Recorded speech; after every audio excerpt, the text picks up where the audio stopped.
We're gonna have Layla join us on the booth too. Okay, that's what's up. Welcome. Do we need another chair? I think we can all fit in here if we Change the scene, so we are live. Oh, good morning or good evening, everyone. Good morning. Good morning.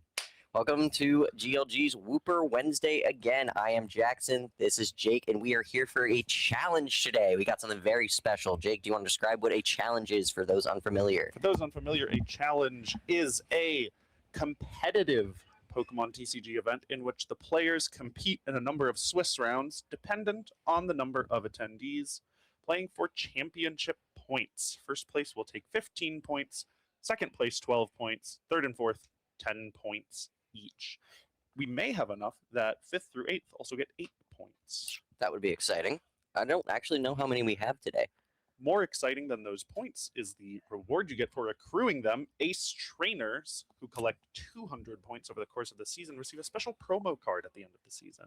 This is true. And not only that, Jackson, we have an entire booster box of Perfect Order on the line tonight going. Oh, I didn't even know that. First place finish. Yeah. I didn't even know that. I thought that's where you were. I thought you were leading me to that. No, I didn't even know that. I didn't even know that that was happening. Yeah. Wow, I guess it's just win a box. I guess it's just win a box all night, all week this week. Because last night we had the Riftbound Spearforge win a box, which was also great. Dude, who won that, by the way? Xavier. Xavier took it down with Irelia. It was an Irelia Victor Finals. Ooh. Yeah. Yep. Yeah, you're good. Yeah, because we can't see this pairings from here, so. All right. We're gonna see if I can figure out how to do this real quick.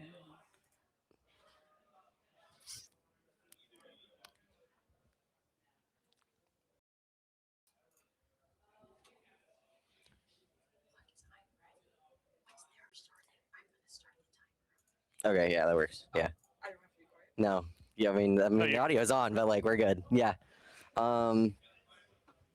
See this way. Ooh. You can work on a different scene. Screen transitions. Yeah. But yes, tonight is a challenge. We have people setting up at our stream table right now for round one. Round one will be beginning shortly. It's still best of 1, 30 minutes for a challenge. Cups typically are different, where the top 8 will compete in a 50-minute best of 3 instead. Typical to your typical regional format for the competitive trading card game.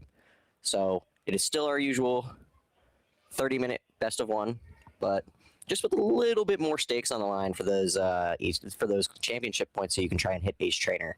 And if you're really into it, like some of our players here, you try and aim for Worlds. So apologies for kind of taking up that airspace. I was about to say. Am getting out the stream link into our Discord. Oh yes, so that we can get more people. We'll do that. I should do that as well. I forgot because I told people that I would low key. So we're just going to be bad casters who are sitting here on our phones for just a brief. I mean, the round hasn't even started yet. So we gotta promote the socials, guys. Come on.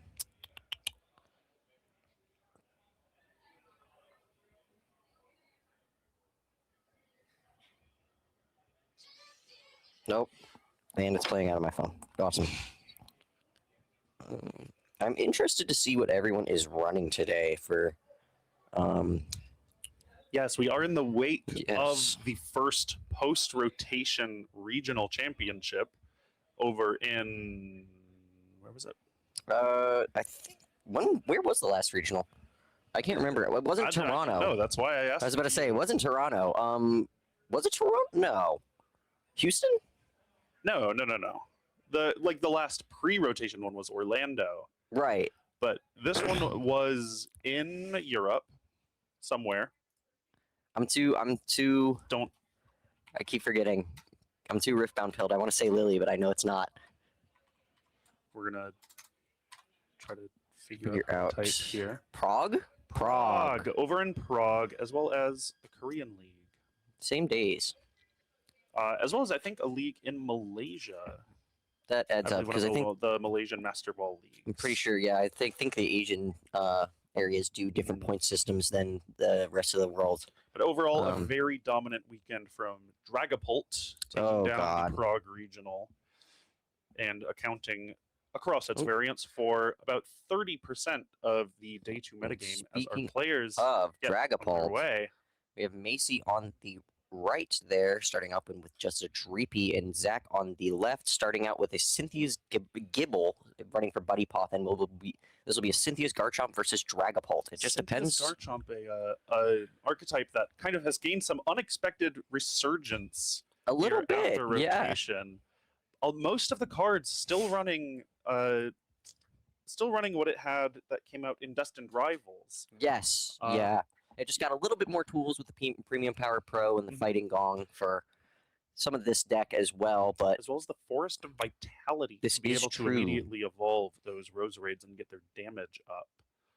But these all came out in Mega Evolution. Yes, I was about to say, speaking of Roseraids, we got 3 hitting the bench here with a double Buddy Poffin, fighting 3 Roselia, and then another Gibble. Going for the triple Roserade, an interesting setup. When you think about Garchomp's Draconic Buster doing 260 damage, Dragapult with 320, you only need 2 of those Roseraids set up to find that one shot. This is true. Also, we did see the attach of the Cynthia's Power Weight there as well to add extra HP onto that Gibble. One of the big enablers for the deck, Cynthia's Power Weight, adding 70 extra HP to the Cynthia's Pokemon it's attached to, taking Garchomp up to a whopping 400 HP. Also, if I'm not mistaken, I think they attached the special fighting energy that came out instead of just a raw fighting energy. Yes, the rock fighting energy is what it's called. Rocky fighting energy? Yes. Rock fighting energy? Something along those lines.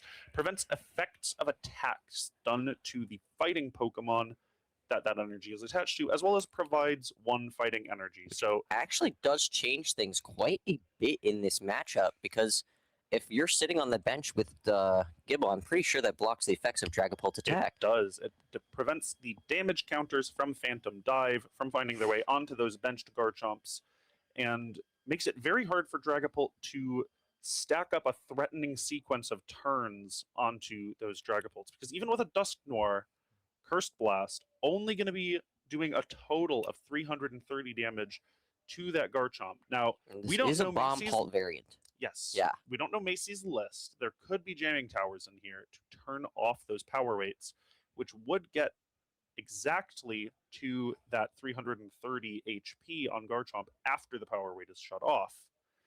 Without it, going to be very risky to swing in as you open up the Cynthia's Spiritomb, another primary attacker for the deck, which swings back for damage equal to the number of damage counters on all of your Cynthia's Pokemon. And just an update on what's happening on Macy's side of the board here. They did Buddy Poffin for 2 more Dreepy, a Badoo, and a Duskull, along with a Lily's Determination to draw them 8 since it is the beginning of the game and they have not taken any prize cards. And there we can see in Macy's hand the Unfair Stamp being the A-spec of choice for her deck.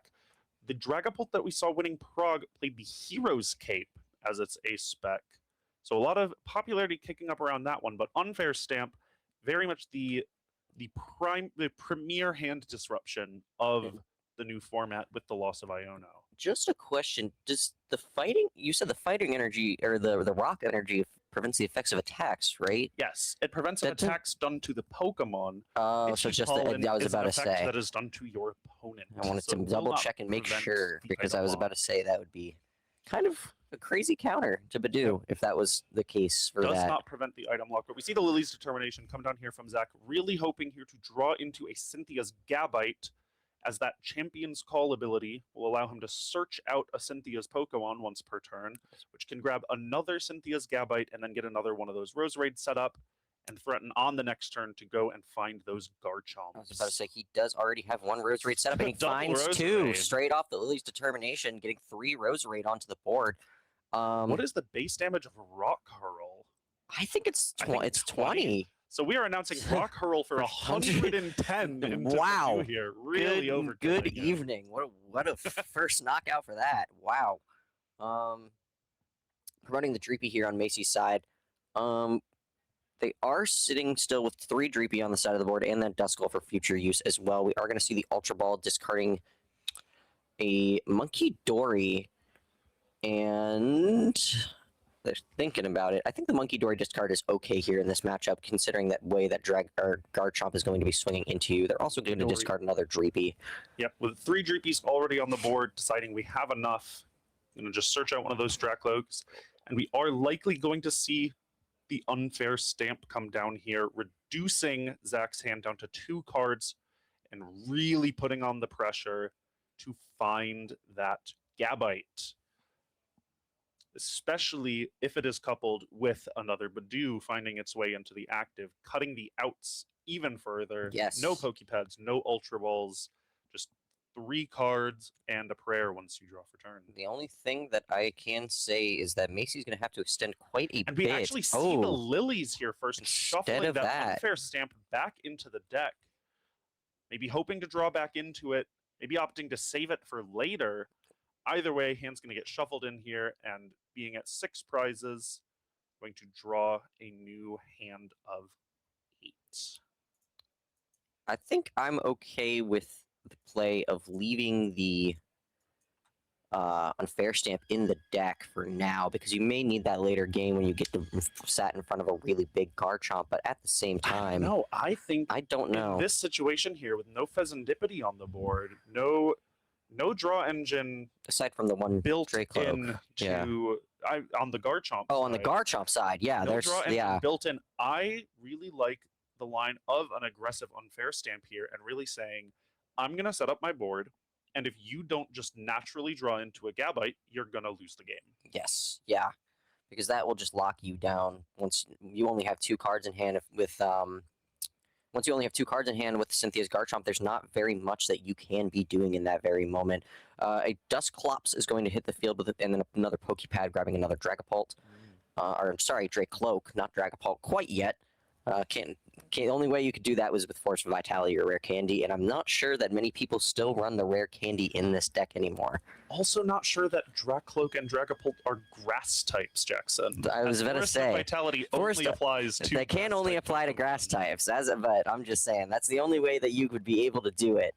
But yeah, besides most of these Dragapult lists opting not to run Rare Candy, as it is both fairly weak into a plentiful field of Badoo. Yes. Where they're spreading all their pollen around. Really just opting to play the slower game plan of developing your board and then taking these explosive turns with Dusclops and Dusk Noir. Seeing the energy off of the Recon Directive there, that does remind me that Macy has not yet attached energy for game at all so far. There was an attached turn 1. She did attach to the active to retreat and get into that Badoo, but we have not seen an energy attach come down for turn yet. You see Psychic there. Night Stretcher for the Psychic. Likely back into the Badoo here. Yes, yep. And just prioritize another turn of item lock. Hopefully keep these Gabites at bay for a little bit longer, so that she can get into a Dragapult, hopefully with something like a Crispin next turn. I think... We see the Ancient Pollen for 20 come down here, preying on Gibble's grass weakness. It's not a bad play. That looks like a lot of Pokepads in Zach's hand there. I think, is that 3 Pokepads? Really just it is 3 just whole Pokepads. I think that was the Lilies coming out, shuffling the Pokepads back in. I'm not quite sure. It is a Lilies.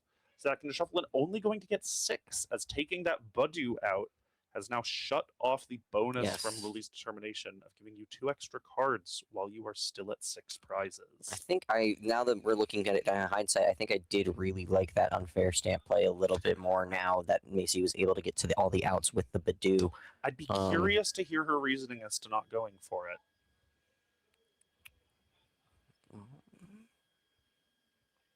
All right, let's see what we got off of this. It is more Pokepads. I don't see the bite. I think it's just going to be another turn of Rock Hurl for 110 damage. Rock Hurl for 110, taking out the second Badoo. Dracloak coming up to the active.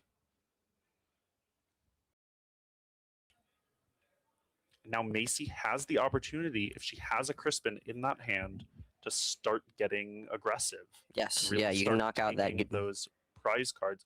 popping the Dusclops perhaps on the bench, Yes. setting up a Dragapult and Phantom Dive, removing all but one of their possibilities of establishing. Here comes a control. Recon Directive, grabbing a Lily's Determination off of that. Sending another Pokepad to the bottom of the deck. The Meowth, there's the Meowth for the Crispin if you choose to put that in hand. And maybe the reasoning for sending that Unfair Stamp back here, Unfair Stamp on this turn, coupled with a Crispin, if Also Macy getting the can find setting Dragapult. up a Dragapult, popping this Dusclops, knocking out multiple Gibble. I was gonna say there's Looks the like we do not find the Unfair Stamp here. no, but there is the they did get the Dragapult available, and then they have the Meowth. Oh, they had the Crispin in hand. My bad. I think actually what happened there, that wasn't a Lily's. I think that was a Crispin. So I think they just hit the Crispin Meowth Dragapult off of their Recon Directives. Gonna grab those Fire and Psychic Energy, presumably going to attach both to the active. One is through the Crispin and one is through a natural attach after the other one goes to hand. They're just going to put both on the active here and evolve up into Dragapult EX. This is looking a little weird for Zach as a position to be in. Then going to save the Dusclops there. Looks like considering a Phantom Dive and a split of the damage onto the Gibbles on the bench. Wondering how this is getting split amongst the Gibbles. I'm assuming it's probably to threaten both once they both evolve into Gabite, unless this deck runs Red I'd imagine Candy. it's 3 and 3 to be able to next turn threaten that Gabite when it evolves with a No, it is 1 and 5 actually. all on there. We see a Rose Raid get pushed there. Zach opting to try to hide these Gibbles on the bench, keep them safe for a little bit longer. And the item lock is released this turn. So No more Zach Badoo. free to start to search out these Gabites. There's a Gibble. That is not a Gabite. There's the Pokepad, finally able to pull out a Gabite, probably presumably going to use the Dragon's Call ability to be able to get that another Gabite out of the deck, and then presumably off of that get a Garchomp. But the question is, you're still going to have to wait another turn to get to that Garchomp. Yep, going to be a passive turn here and likely letting one of those Rose Raids go down so that those Gabites will be guaranteed to survive unless Macy has a boss's orders in that hand. Well, you know what Macy does have in hand? The Meowth EX. Yep, that last-ditch catch, able to search out a supporter card of its owner's choice from the deck. We see the Fighting Dog and attached to the Gibble. Ooh, Very okay. interesting. Maybe Unless prioritizing there's a rare setting candy up, in hand. it could be, there could be the candies. Again, we don't know the player's list. Yes. There could be the candies. This also could be hedging a little bit around that boss and saying, okay, if Macy does knock out these Gabites, at least I've kept my energy attached for the This is true as well. And then it's just going to be a pass with that Rose Raid in the active. I would also like to mention the fact that both of those Gabite do have damage on them, and while one is in threatening shape of a knockout, I do think attaching that energy to the Gibble was there's the the right boss play. on the Ooh, recon. wow, not even having We to can use the Meowth. see as well there from the recon directive that Macy is playing the jamming tower in her list. Ooh, this is gonna get rough for the Garchomp side in a minute. Because they obviously run the Forest of Vitality Stadium bump as well, but that jamming tower puts a very big wedge in things, especially with the Dusclops on the bench just itching to get evolved into a Dusknoir. Yes, jamming tower, a fairly uniquely positioned aggressive stadium. Yes. Wherein most of the times it will not hit the board until the turn where it is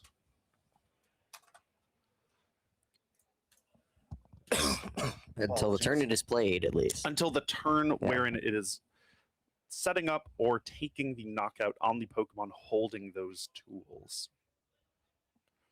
We are seeing the Pokepad here, presumably for the Dusknoir. Ooh. I think Macy might be getting super aggressive here and trying to potentially wipe out almost all of the options here for Zach. Oh, nope, never mind. It's just going to be another Duskull. Well, with HP does Gabite have? That has 90, I believe. 90.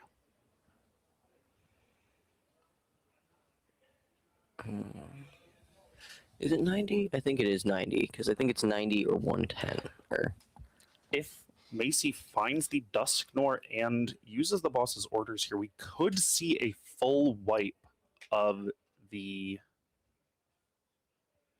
attacking options from Zach's this side. is true. If we were to see a boss's orders on that Gabite. Here comes the jamming tower.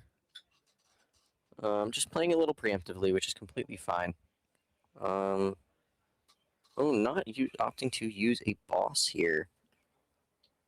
Or that Dusclops quite yet, and still just taking out the Gabite and then just putting damage onto the Gibble, along with taking out that Roserade. So just 1 damage going on to the Gibble there. Does Gabite have 100 HP? I think it might have 100 HP. Let's give that a check. It's either, I was about to say Cynthia's Gabite does have 100 even. HP.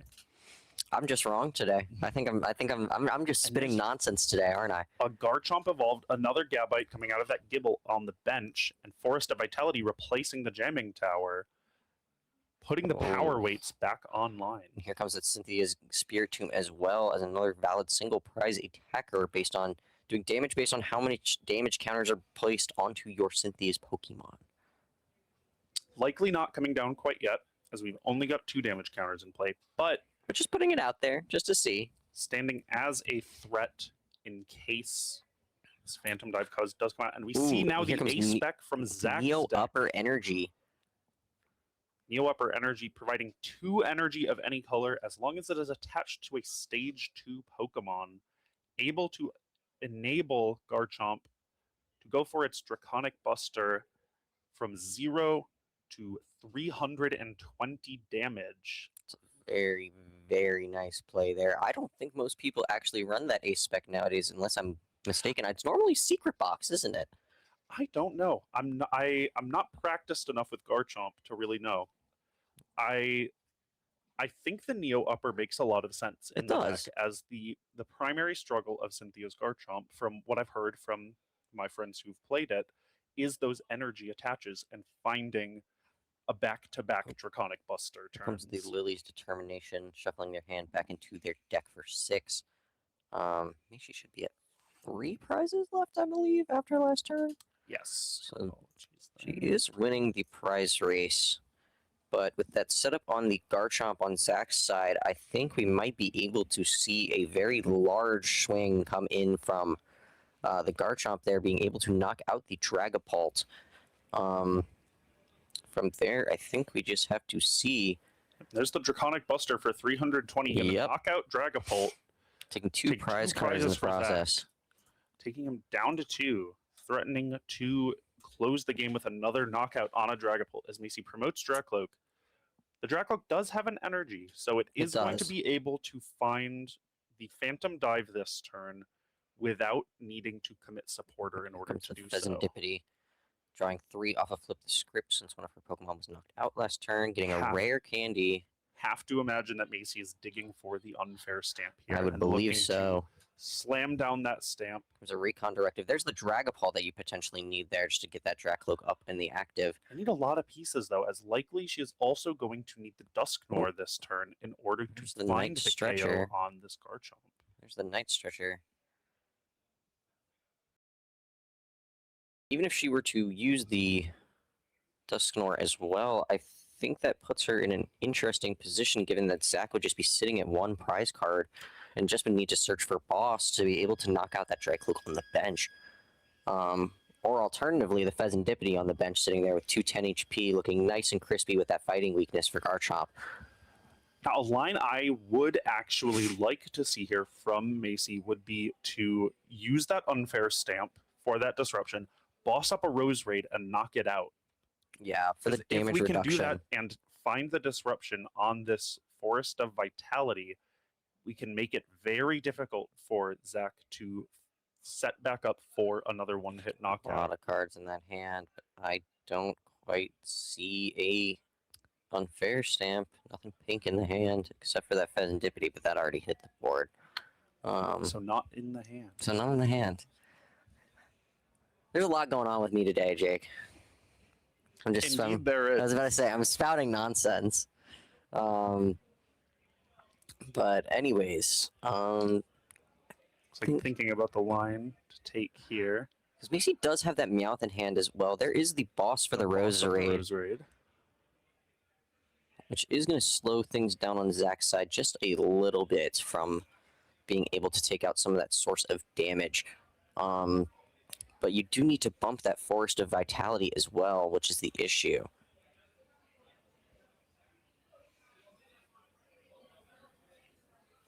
The other thing I may have liked to see here, rather than knocking out the Roserade, as it can just come right back down with the Forest of Vitality, I think if we're not disrupting that stadium, I would have liked to see the boss's orders on the Gabite here. And we're actually going to see a Dusknoir pop on the Gabite, trying to target down the energy here, as Zach goes down to his last prize card off of that Cursed Blast.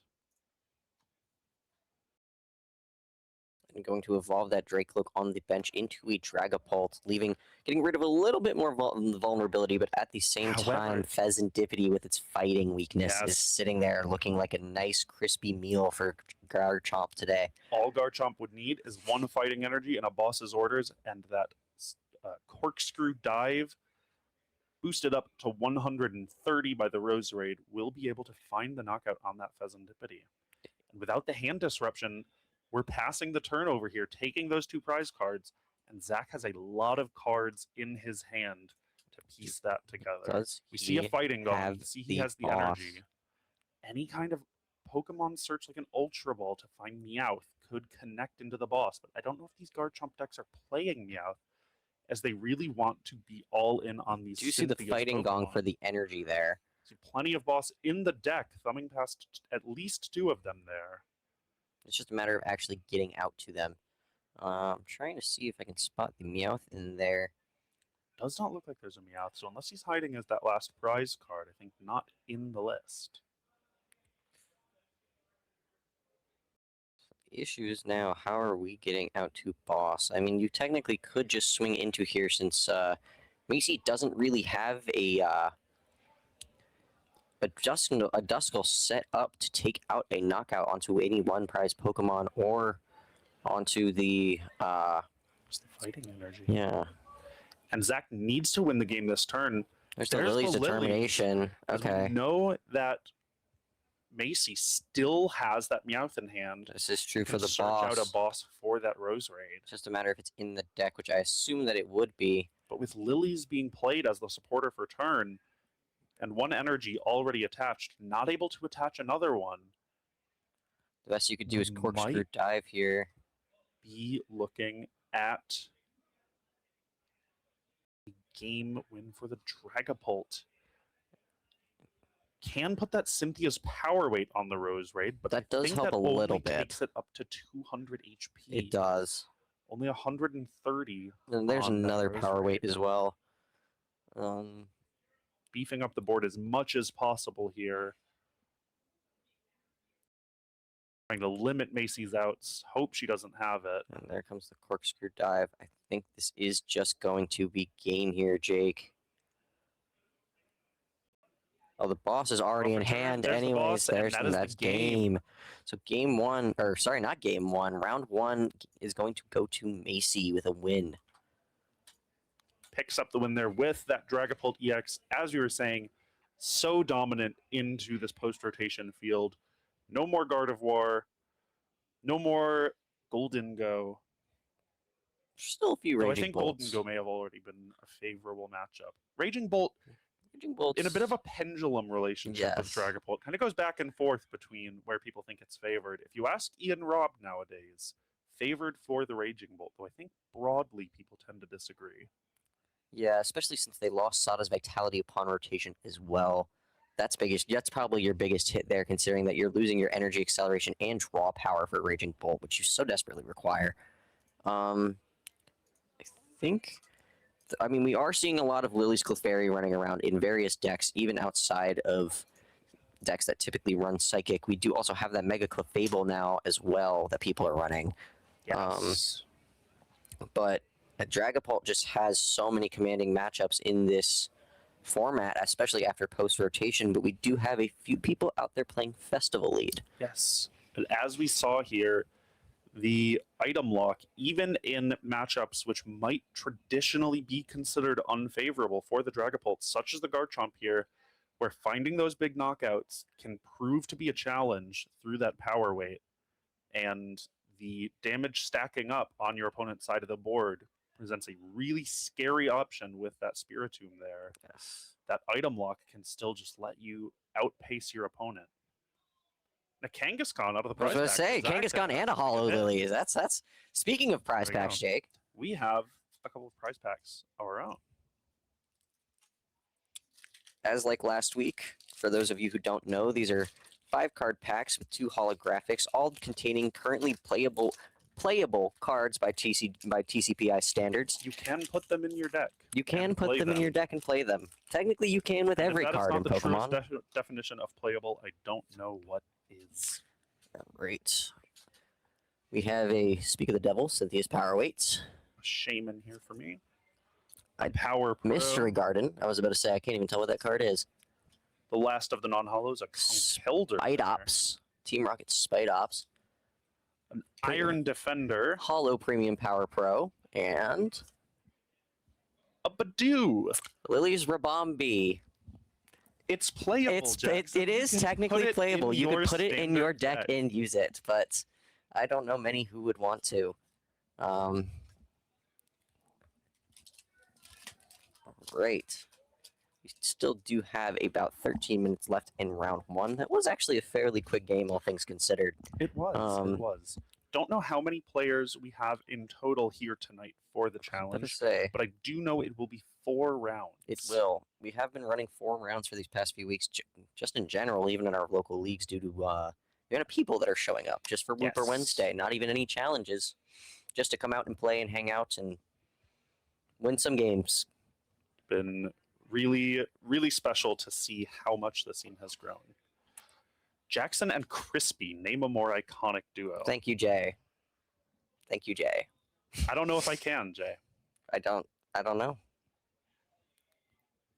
What was I about to say? We do have 14 minutes. I can go check and Crispy. see. I don't know. I think I said it because the Pheasant Dippity was sitting there like a nice 12-piece from KFC for that Dragapult. But it never got taken out, did it? No, I don't think so. And I think the Pheasantipity was also on Dragapult's side of the Or not for board. Dragapult, for Garchomp. I'm losing it today, Jake. I lost it. I lost Okay, it. I'll just keep passively correcting you Yes, on please. everything you Please. misspeak Make a fool out of me today, please. I desperately need it. I've been up since 7 in the morning, so we'll get there. We still have 3 more rounds to go, folks. 3 rounds to go until we determine who will be leaving with 15 championship points And a box of And- perfect order, a box of perfect order. which I Could have that gold Mega Zygarde. could. Mine Or certainly doesn't. mind you, the even better hit out of that, the Meowth XSIR. Mm. A little more partial to the Starmie myself. That's also a good one. But I think most players, just in general, want to be running that big, Well, expensive Meowth EX. but here's The the new downside. Luminion V of the format. Here's the downside, Jackson. The fancier the cards you run in your deck, the less aggressively you can riffle shuffle your deck. This is true. And riffle shuffling cards is really fun. Play min rarity, everybody. Play min rarity. Put Or play creases in max your cards. rarity and riffle it anyway. They're toys. They are. This is true. Play You with your toys. I Yeah. agree. Play with your toys. I agree. Yeah, Toys you know, put- are meant to be played with. Put 3 You can- Phantasmal. That's not true. You can do it as hard as you want. You can. Just like you can put Lily's Rabombi in your standard Oh, deck, brother. you can riffle Oh, your max rarity brother. Dragapult deck You can. as hard as you want. You can also riffle. I know there's a couple people out here who I know, or at least I know that there's one deck that runs the Phantasmal Charizard in it. the Phantasmal SIR Oh, yeah, Charizard the in it. Phantasmal Flames SIR Charizard. So there's quite a few people out here tonight that do like playing max rarity in their decks, and When are we going to see that max rarity Mega Gengar? that card I is was almost, looking at those earlier yeah, today. I was That about to card is say, almost up to $1,500. have you seen where the Pikachu's at? I think it's at 1,800 or above right now. No, it is still below the Gengar. I think it's around 1,100. I don't really. You know that the Disco Pikachu that the both of us opened. I need to get rid of that thing. If anyone's looking to buy, as do I. I was about to say, As those are up to anyone's looking to buy one about of those, 500. they And are. I think we are both looking to part ways with ours. I would like The I would Mega like to be Attackers. able to pay for gas. I do really like the look of the Mega Attack rares. Oh no, I think yeah, it that went down. I think. for playing in decks, I really like the look of the Mega Attack rares. Want to collect a whole set of those. Haven't quite gotten to it yet. Why are you showing me lightly played? Give me more data. It's the Trikachu. Why are you selling the Trikachu as lightly played? What's wrong with you? Come on now. Slinging Cardboard Live. Yeah. You know, It is nearly at 1,200. It is nearly at 1,200, but wild to see how Ascended prices have changed over the course of such an odd, long set release. And it'll be interesting to see how they react now that the bundles are. do you remember the released card as was well. $300?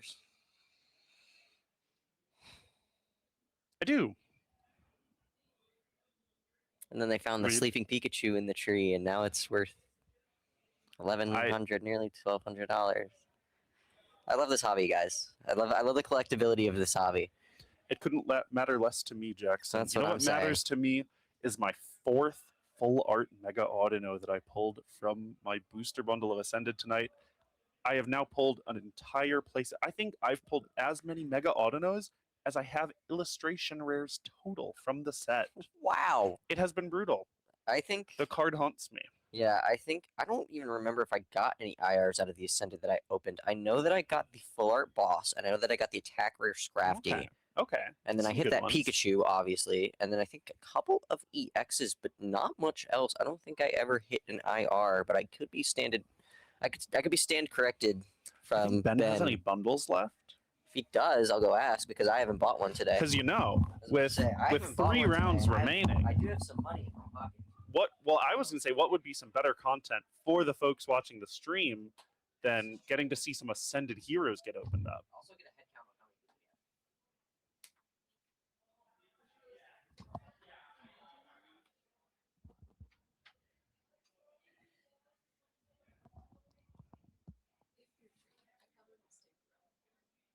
Yeah.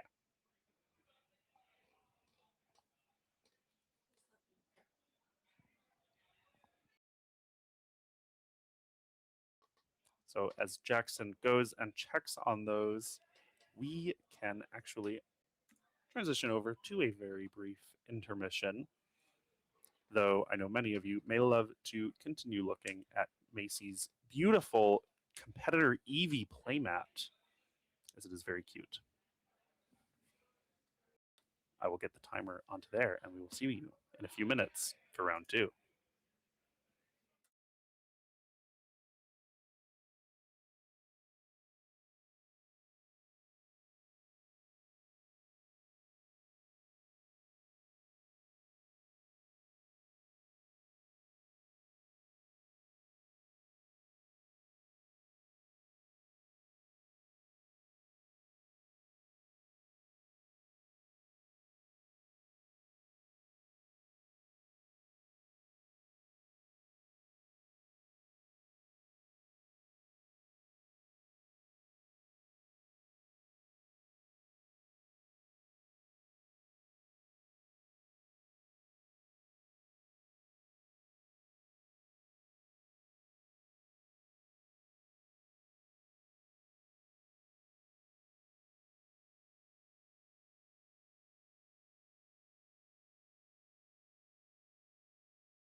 Welcome back. And welcome back. Round 2. As we'll go ahead and get the stream set up here for round 2. You started. Could have been doing that before, but All right. Let's see who we got on stream today. looks like Hal on the That left. does look there. like Hal. I think that is undeniably Hal. I don't even know what he's playing today. Hal and Miles. Hal and Miles, we saw face off last week in round 2 Think as we well. They were did, up on yeah. our feature match.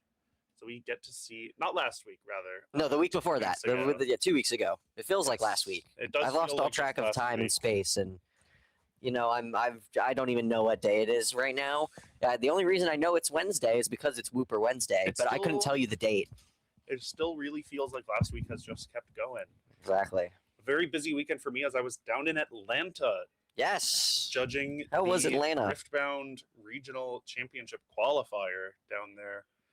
It was so cool. I was about to say. I- But it was super cool. It was my first time working on a major, and though I was on side events most of the weekend, 'tis a noble cause, and it was so cool. I got to meet so many just incredible people, learn so much, and best of all, help get a lot of players into their card games and get them playing that throughout the weekend. What's the next American regional? Connecticut? It isn't, yes, Hartford, Yeah. Connecticut. Do you know when that is? Or Mid-June, Father's Day weekend for that one. that's a hard ask, but maybe I can pull it. We'll see. Though we are not here to talk Riftbound, we are here No, to talk we are here to Pokemon talk as we Pokemon. get set up for round 2. Finish setting up our little overlay here, so you all can keep track of what's going on in the game. Great. Round 2. Now I have a little bit of inside information. I was talking to Hal before we got started here. Oh boy. Hal, I know, is on a Raging Bolt list. I mean, that explains the mat. that does That explain explains the mat. Because I didn't think it would be Okie Dokie again. Nope, he But- no longer has that dog in him. Yeah, that's so sad. Yep. He's lost a dog, replaced it with a larger, scarier Brontosaurus tiger. And Miles, I believe, still on that Hops Trevenant. Ooh, this is going to be an interesting matchup then. Yes. Um, No longer not able to swing with that Trevenant as efficiently, as that won't be able to find the knockouts on something as big as the Raging Bolt without the help of Lily's Clefairy. We might see a lot more of those Phantom splashing dodges. just and sitting there. chokes for some coin flips. Just want to to sit there and really- hide. Help us disrupt that prize trade. There. Cut. We are going to go into round 2 pretty shortly here. Let's see what people's opening hands look like. Opening hand really makes or breaks the game for so many of these decks. And so There's the much of it bolt. hinges on that Lily's determination. Hal does have a bolt and the ogre pawn in hand. I'm not quite sure who's going first in this scenario, but we'll see. Is that the ogre pawn? I think that's the ogre pawn. Yeah, Yeah, I was about to did say. see a teal mask ogre pawn Can't in tell. hand there for Hal. So it looks like that might not be what's starting in the active spot there. No, I think he put a bolt down in the active. I was about to say I couldn't quite tell what's going on with the hand cams. There are players set up here, just waiting on the official go-ahead from the judge that the timer starts. Yep. Waiting for all the rest of the tables out in the room to get set up. I am curious about this matchup because I don't ever think I've seen this matchup played at all. No, I can't say that I've ever seen it either. I'd Not s- generally the kind of matchup Raging Bolt wants to be facing down into. Raging Bolt typically wants to No, be taking yeah. 3 two-prize knockouts and ending the game cleanly in about 4 turns. Yes, it's an extremely aggressive deck. Meanwhile, you're sitting over here with the Hops Phantom, and that just kind of just wants to sit there and hide. Even though I know the Only move's not worth called hiding. 1 Yeah. prize. Well, it if is. if you can hit it at all. This is true. And the game is going to start here with that Phantom in the active and the Latias in the active. My bad, not the Bolt. And we also have the Snorlax on Miles' side. He's going to end up going first. Miles starting first. Actually, a bit of a big deal here as we saw a little peek of that Cyrano in Hal's hand. Yes. Able to search out 3 EX Pokemon and threaten to set up his bench. But for now, we're going to see the Telepath Psychic energy attached to the Hops Phantom there, searching out 2 basic Psychic Pokemon and putting them onto the bench for Miles. Here Likely grabbing comes another Phantom. A Hops Phantom and another Hops Phantom. Yep. Here they come. All set up. You already have that Snorlax on the bench too, so even though he does have the Pokepad in hand, he doesn't need it to fish out that Snorlax if he doesn't want to. He can sit there and wait to grab a Trevenant. Going to be the pass over to Hal. Hal picking up the Meowth off the top of the deck. Now has access to any EX and any supporter in his deck that he wants in order to get set up this turn. Looks like first things first, we are going to see the Teal Dance accelerating an energy into play, picking up a card. And now the real question here, I think I see an energy switch in the hand for Hal, is can he piece together a knockout with Wellspring Ogerpon? I think he might be able to, given that he has the water in hand as well, if he can just get his hand on... I think so, but we're going to need to find a way to get 2 additional energy onto this Ogerpon. This is true. However, with the Cyrano, you can fish out another...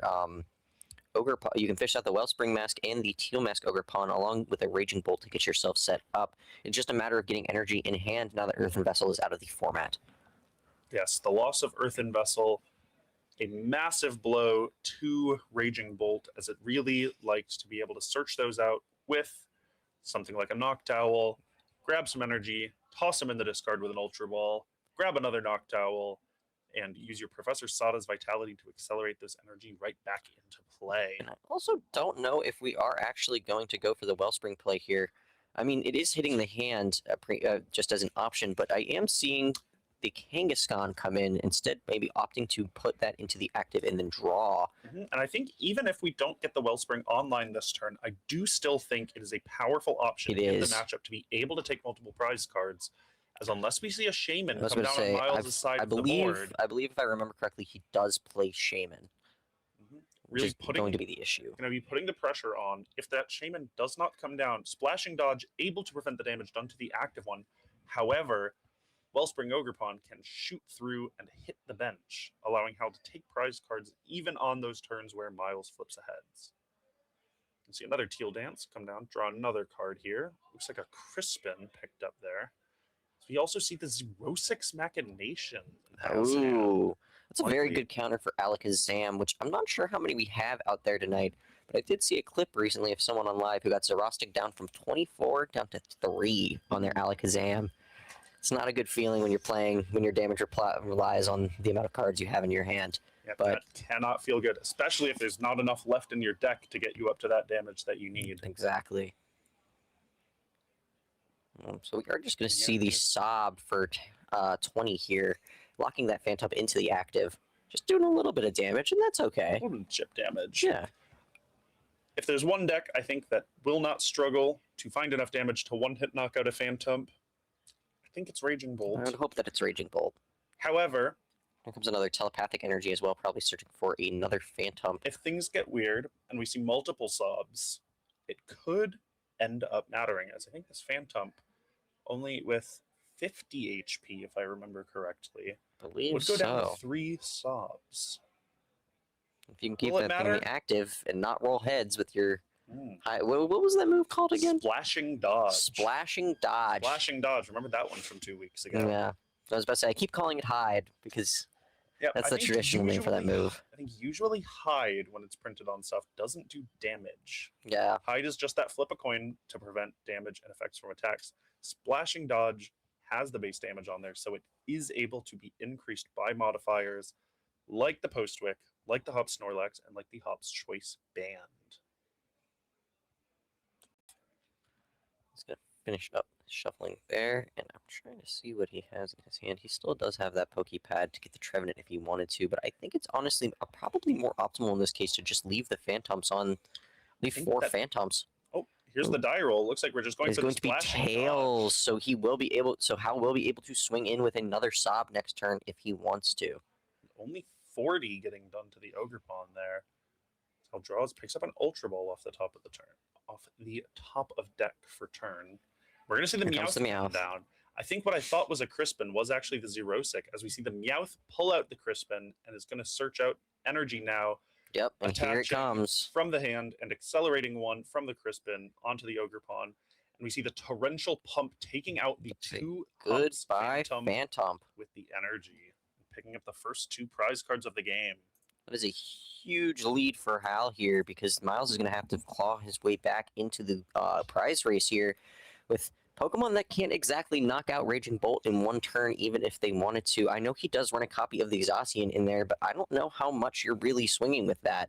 When considering that Raging Bolt typically runs just EX Pokemon outside of the bird, the Noctowl. Even with all of your damage modifiers in play, that Splashing Dodge only gets up to 100 damage, so sometimes not even 2-hit KOing something like the Raging Bolt or something like these Ogerpons without going into something like the Trevenant or something like the Cramorant, which do not have that built-in 50% chance to survive the following turn. That's true. Seeing a Night Stretcher, presumably for that Phantom back, considering that you can't retrieve the telepathic energy. Looks like 2 Night Stretchers Ooh, for both of okay. the Phantoms, actually. I mean, they are ghosts. They do come back from the dead, so... I think he's trying to figure out what he's going to do. Here comes the Trevenant as well, and Hop's Choice Band as well for a second modifier on there for damage. But I don't know. That might be enough to pick up the damage, pick up the KO with the Horrifying Revenge. Very well could be, because I think Horrifying Revenge does add damage if your Pokemon was knocked out last turn, or if one of your Hop's Pokemon was knocked out last turn. I'm going to say it's 30 plus 90. And then with the additional damage there, Yep, on the already and there goes damaged the Ogerpon. going to be able to pick it up as we see the Kangaskhan moved back to the active. Does even things up just a little bit there, and with Kangaskhan in the active, I'm assuming that Hal is going to draw 2 with that, but after he obviously Teal Dances first. And then another energy switch. Ooh. If we find a way to get back Wellspring and find that water energy, we could see another Torrential Pump come out here. This is true. And there's the water. Is that the water? No, that's a Glass Trumpet. Yeah, no, that is because I'm assuming very blue card. That also that Glass Trumpet also accelerates considering that you have the energy switch in hand. You can just take those or energy. Oh wait, no, I'm sorry, because I thought it's not discard off of Teal Mask, is it? No, yeah, it's shuffle. Off of Wellspring, it is shuffle. So those water energies are not in the discard to accelerate onto Kangaskhan from the Trumpet. They are in the deck. I'm also realizing that we haven't seen Raging Bolt yet. No, and I don't think this is a matchup where you want to go for the Raging Bolt, as a lot of times that energy attack is just going to be overkill on these single prizers, which and does add up. You want to reach for that Wellspring to be able to take 2 knockouts at a time.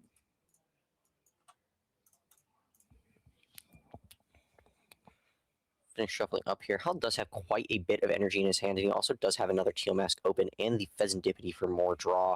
We could see a potential... However, now needing to find the Area 0 Underdepths if he wants to get another Pokemon into play, as that Fez has taken up the 5th bench slot here. Here comes a Crispin. I see that in hand, but I don't think that's going to end up doing much. Unless without an Area 0 to push up that... Wellspring Mask again, excuse me, but he could be going straight onto the Kangaskhan with that for the rapid combo. And we'll see where these energies end up getting attached. Could search out a Grass Energy here, as he has not yet Teal Danced with that second Ogerpon. Which is true. Could pull an additional card. Could also just swing with Ogerpon. True. You could. You can swing with Ogerpon, though that does leave a fair bit of your energy vulnerable on something that has a solid chunk of HP less than the Mega Kangaskhan EX. So we'll see what the second energy of choice is here. Pulls out, it is going to be a Grass Energy. It looks like the Water Energy will be attached by the Crispin, and the Grass will go to hand. Yep. And considering that Hal does also have 2 energy switch in hand, you can just energy switch both those Grass Energy onto that Mega Kangaskhan, especially after getting that extra draw with the Teal Mask that is hopefully the Area 0 Underdepths. But either way, I think you're in a good place with the rapid fire combo here, swinging into such a low HP Pokemon. And there is the Area 0 off of the bench space Teal Mask opening up. So we now do see the Raging Bolt come down. They come. Now, I'm interested about a possible line here. I gotta look up how much damage Meowth EX does. Ooh, I Meowth want to say can 6. be powered No, up. it's not 60. It is 60 with Oh the my tail. Wow. Every time I doubt myself, I'm right. The Meowth EX, a potential attacker to power up with the Glass Trumpet. While it does not do very much damage, that is enough to pick up a KO on the Hops Phantom, as we do see the rapid fire combo come down from the Kangaskhan, picking up the KO on that Trevenant and taking Hal down to 3 prize cards remaining. And the other thing about that Meowth EX, the 60 HP or the 60 HP attack, it means that it gets shuffled back into the deck as well. I don't believe so. Or does it get picked up or picked up? Hand. I was about to say, I can't remember if that was. Yep, and all attached cards. So a way to pull those Wow, yeah, back so to the hand. If you set it up with Grass Energy, you can pull those back, get an attack, and get more Teal Dances on your next turn. truly is just Lumineon V. And you can play it back down from hand as well and search out another supporter from deck. That was where I was going with that. Yes, that is very powerful option to reset the Meowth there, or potentially even just pick up a bit of a squishier liability from your benches. The Meowth, only with 170 HP, is the easiest 2 prize cards for Miles to find here. This does have the Pheasant Dippity down now as well. I don't know when that hit the field, but that does at least help with some of the draw here. Does help with some of the draw, however, it is also a liability. Also, an extra prize card when knocked out when compared to these single prizers, potentially allowing Hal to close out this game even faster.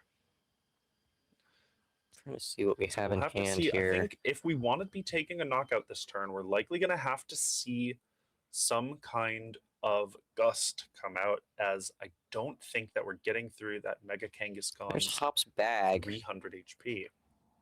I'm going to probably likely grab either Trevenant or... No, all the Phantoms are gone. Oh, Hop's Wooloo. Hop's bag, I believe, pulls the Hops Pokemon directly to your bench, so not able to pull out the Trevenant. Oh, no, yeah, you're right. It is just Buddy Poppin', but for Hop. And I don't think it requires any specific HP limit either. No, it as does long not. as it's just You basics. can grab the Hopsization off of a Hops bag. However, that Zation... So I say, I'm wondering if we're going to see the Zation here, but... Well, his bench is full. He doesn't have any... Yep. Yeah. Only going to be the Wooloo about to coming say. at you out of the Hops bag. Which means we're likely going to be attacking with either a Trevenant or a Phantom this turn. We see the Pokepad in the hand, potentially able to be evolved. So we're going to attach the Telepath Energy. Go ahead and decline the search as our bench is full, and we see the Pokepad come down. Very likely going to be grabbing a Trevenant here. Yep. And setting up for that horrifying revenge. I think However, that is the Trevenant up there. nothing on Hal's side of the board that takes enough damage from this attack. Has he played a to be supporter for turn? knocked out. I don't believe so. We could see something I was going with to say, we could see some sort of combo here with Boss. True. We could see the boss get... Ooh, Flip and the here Meowth comes here. the Postwick. Forgetting the... Yes, the post. The Postwick. Forgetting the exact damage number on the horrifying revenge. However, that Postwick being bumped means Hal is able to remove that Meowth EX from his bench. That is a very as it good goes down, liability to and have we gone. See the horrifying revenge just come out and punch into that Kangaskhan for looks like 190. So if there was a boss's orders, somehow we would have been able to find that Meowth as we see the And here comes the Area Zero under depths again. Area Zero. I'm But that sure. 190 now with Meowth gone is that we'll need to find the Hop's Choice Band as well as another Postwick to be able to take KOs on any of the other remaining Pokemon on the bench. There's another energy switch as well, and we are going to draw with Kangaskhan. I wonder how. I'll say we could see here from Hal that I actually would kind of like here would be if he has the Chen Pao in his deck to be able to bump his own Area Zero and clean Oh this yes, damaged the Snow Kangaskhan Sink. up off of the board. Is Did that the card Snow rotate? Sink? No, that was from Surging Spark. So you know. Oh, okay. No. I was about to say. I was thinking. Sorry. I was thinking of the other Chien Pao. My bad. I'm just surprised you know the name of that ability. as that is nowhere in my brain. No, it's Snow Sync, I'm pretty sure. Sync. I'm pretty sure it's... See, Able this to is the remove thing. I can remember really small things about cards, and then I can't tell you what certain attacks do. But I love this game, Well, and I'm here. And together we remember a decent some amount, of them, a decent amount of Pokemon knowledge. Yeah, I was going to say, I think we have a decent amount of Pokemon knowledge between the two of us. But it is going to be a little scuffed anyways, but that's kind of the charm of it all. Anyways, here comes the Glass Trumpet as well. Or, I'm sorry, he discard... That's going to be the Ultra Ball. Yep, and it looks like Ultra Ball for the Snow Sync Qian Pao. Surged out, going to clean up this Mega Kangaskhan off of the bench and deny a potential 3-prize knockout for Miles.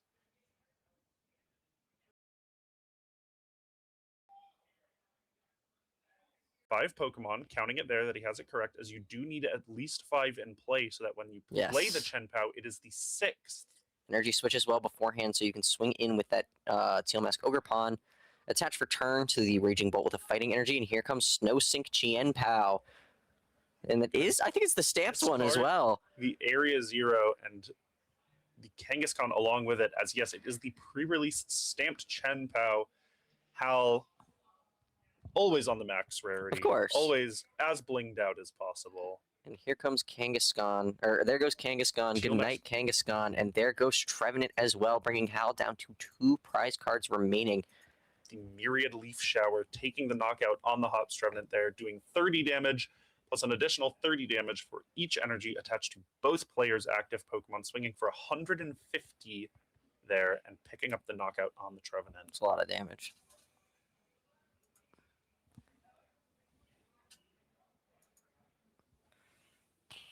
Now we're sitting here.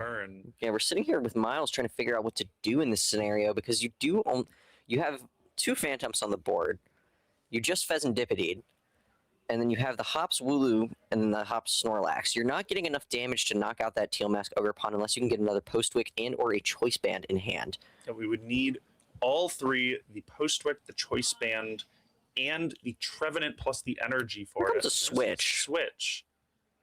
Into the Snorlax. Snorlax, maybe looking to just buy a turn here, let something get knocked out, and find a few more cards. It is just going to be a pass. Hand pretty dead for Miles there. You see the attach for Hal. You see the Cypher Maniacs able to search it out. Looks like that the... I was going to say, Cypher Maniac are very like good. Boss in hand for Hal, but as the boss would close out the game, I have to assume that it is not a boss. No, I would assume that it's probably just... Going to be Cypher Maniac, probably into boss as well, just for the next turn. Place the boss on top of the deck. Actually, no, it's Crispin, I think that was. I can see it. I can see the line there. With the Crispin? I think he missed. His deck is pretty thin at this point. He could have boss in the prizes as well. Yes, boss could be in those last 2 prizes. We don't know how many Hal plays in his list. You see, there is a Meowth in hand for Hal as well. Was that a boss? That is a boss. That is a boss. He just Cypher Maniac. We have an issue here. We just played Cypher Maniacs. Hopefully someone catches that. Ooh, someone please catch that. Hal. As we have played 2 supporters for turn here. Oh, that is not good. That board state should not progress further. Unless we've miscounted here, the boss would have just been game pulling up that pheasant. That's what I'm saying. Bolt. I'm not entirely sure what just happened there. I think he missed the line, but also we're in a state. The state of game, I'm not sure how repairable it is at this point. Not sure, and it seems like neither of the players caught it. And we are sequestered back in our little casting booth. I was about to say, should we go tell someone? As I don't know if we know for sure what happened here. Yeah, I think we're going to send someone to go check and see on what happened there, because that's kind of a really bad issue. We need to check here and get a judge involved. Potentially intervene before the game moves any further.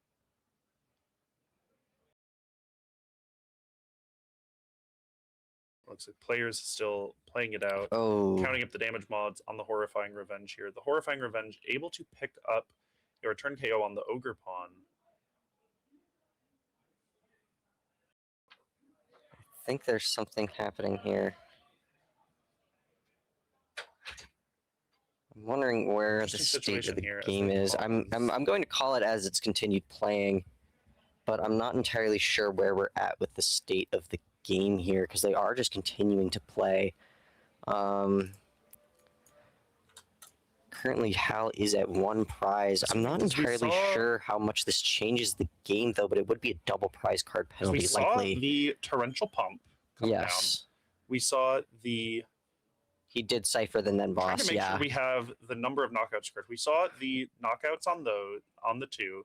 No, We the saw number of the- knockouts was correct because it was the number of the it was those The two, a knockout with the Trevenant, Kangaskhan, and then another Trevenant. and then Because it was another Trevenant with the Teal Mask Ogrepon. So it was the 2 Phantoms in the beginning, and then the Trevenant. there were 2 Trevenants. And there were but 2 we had Trevenant him knockouts. We had him at 4. had him at 2 prizes remaining. I have Yeah. to assume we may have miscounted the prizes there, and that the boss on the Fez would not have just been game. But either way, that was the Cypher. He did Cypher into boss, which was the issue in the first place. I'm not entirely sure how this is going to resolve here. I think they're playing it out as is, and there So that might would just be. the attached crystal. Yep, and that is game. I'm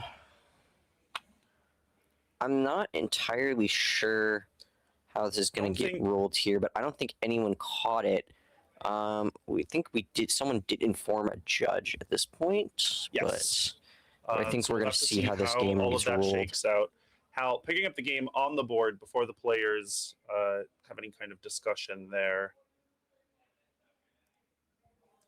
So don't know how that one will turn out. But going off of the information that we have on the table, Hal picking up the win there. I think even without the mistake of the double supporter in the turn, likely had a line to win anyways. Yes, because I'm pretty sure we did have the counts on the knockouts correct because it was the torrential There pump were for 2, and then the 2 Kangaskhan Trevenants. knocked out. No, there was 2 Phantoms, and then Yes. the Trevenant, the Kangaskhan knocked out the Trevenant, and then the Teal Mask knocked out the Trevenant. So it would have been 2 prize cards remaining. He could have simply just bossed for the Fez and Dippity, retreated out of Teal Mask. I think he missed that line. The boss pulled up the Phantom. That was the one. Yeah, but I think he missed the line and didn't realize how many prize cards he had left, or that Fez was even on the board in this case.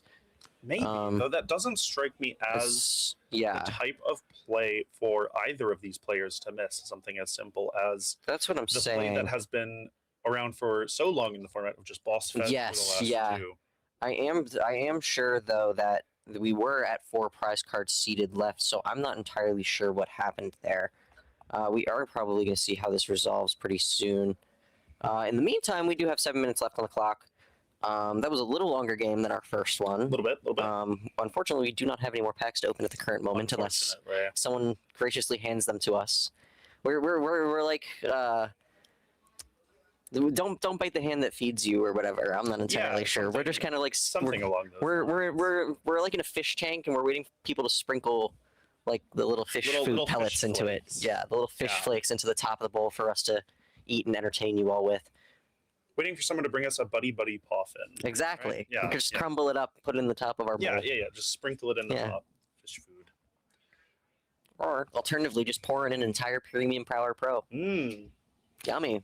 For I'm trying to think of a fighting type fish. What flavor do you think that is? Well, there's Clavopus. Well, but that's not a stretching fish. The definition. Yeah, we're stretching the fish definition, but that's the only one that I can really think of. At least think a fighting of. type in the card game. We've got Relicanth. That's a rock type. Come on. Well, I mean, technically, are you really going to use a? Hey, does Premium Power Pro increase his damage or not? It does. It does. I rest my case. Unfortunate. What flavor do you think that is? I want to say orange, but it looks very brown. No, it's quite orange. I think I would say orange. I think it's like a nice tangerine. Yeah. I think that would be refreshing. Yeah, a nice refreshing tangerine. Let us know in the chat what you think the flavor of a Premium Power Pro would be. Look at that. Nice, good look on the flavor there. As we are going to pass it over to a quick intermission as we wait out the remaining 5 minutes in the round. We'll see you for round 3.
and welcome back to round 3 of our April challenge. And we have a bit of a change here on the casting desk. Tagging in place of Jackson, Layla. Hey guys. Layla is one of our local judges here running weekly leagues. Yeah. Not able to play tonight, so instead joining on the cast. All right. See what we got going this round. Players setting up for round 3. We have Macy back on the stream over on the other side of the table this time. And across from her, we have Nick. So we know Macy's on the Dragapult. Don't know what Nick's running. As our stats look a little bit messed up here. Players are 2-0. It would be remarkable if they were 3-0 after only 2 rounds. They're just that good. Just that good.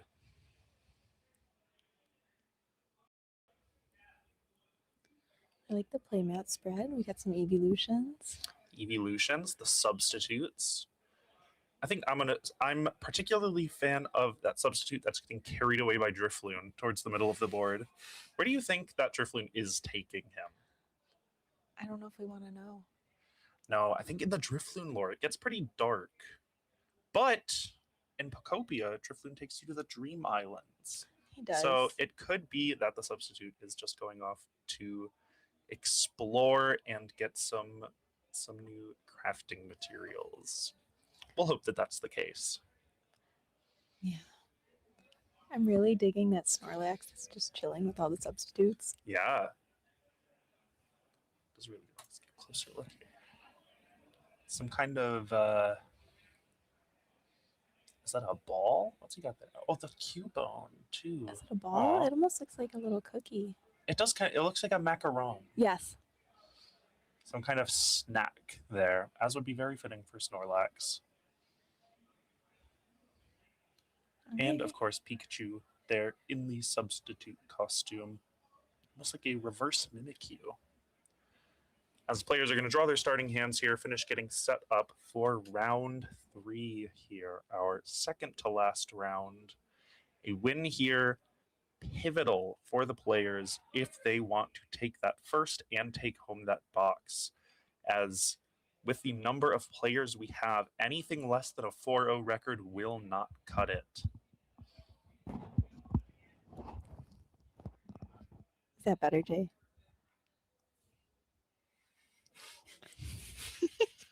Thank you, Jay. Thank you are you. our live feedback. Yeah.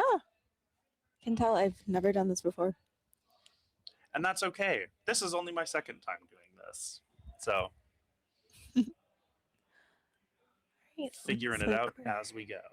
Yeah. It looks like we're setting up. So hand starting from there. It looks like Nick might have gotten a little bit ahead of himself, drawn the starting hand before we determined turn order there. So just going to shuffle that hand back in. As players do need to determine who's going first and second before drawing their opening hands. I guess technically before looking at their opening hands. I guess you can set the cards on the table and it doesn't change much if you Yeah. haven't seen them.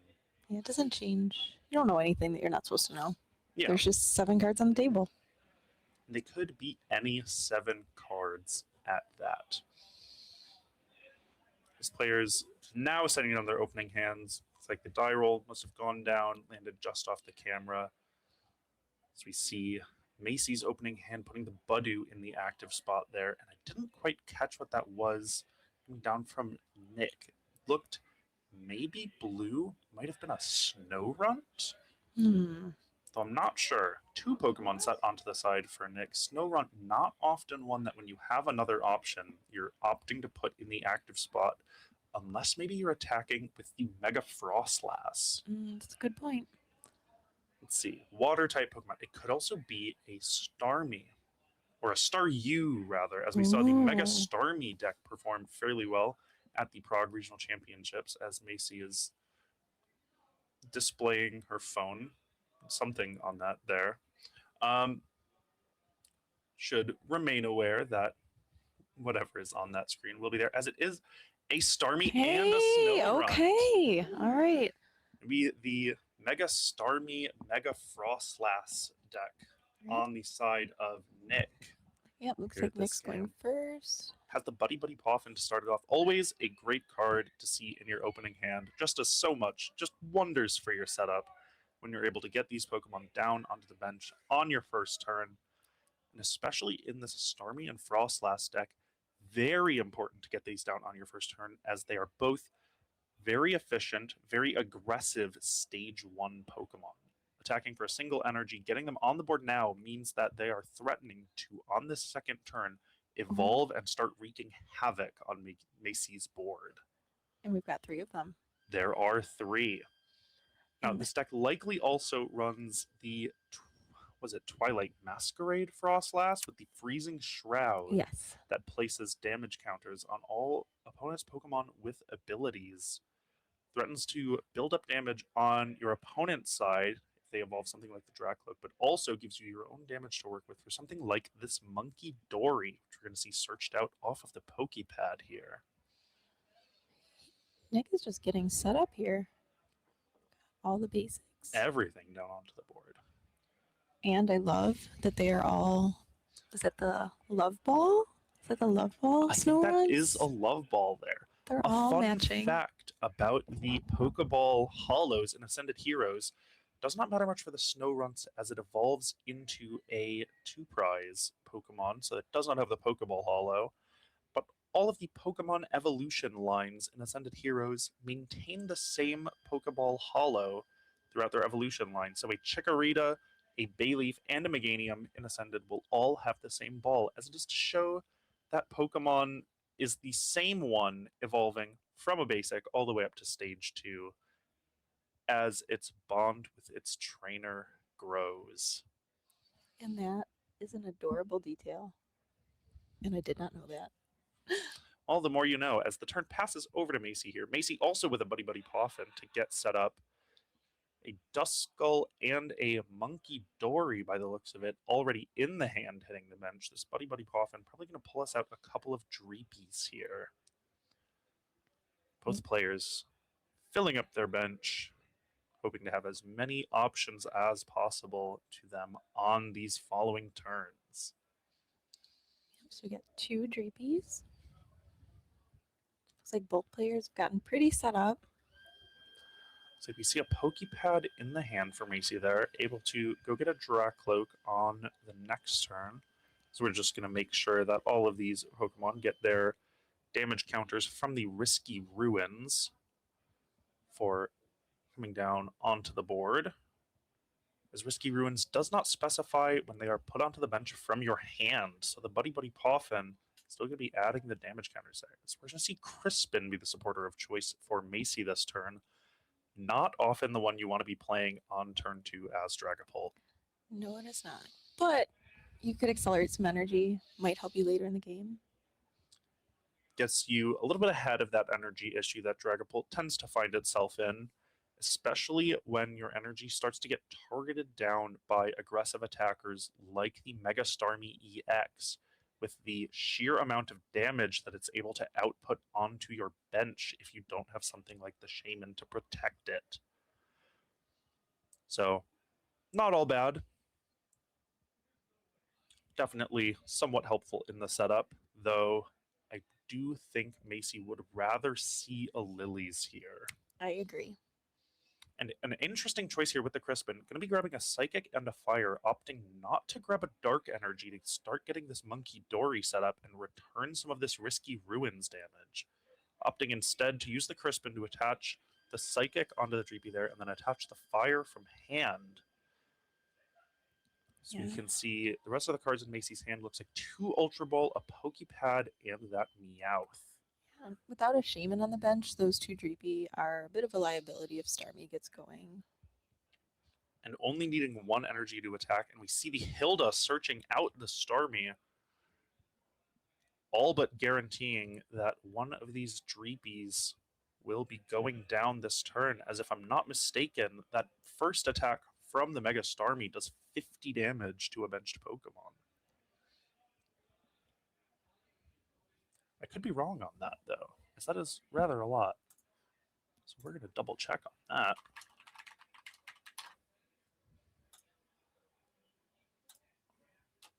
with the Jetting Blow. Yes, 50 damage to one of your opponent's benched Pokemon.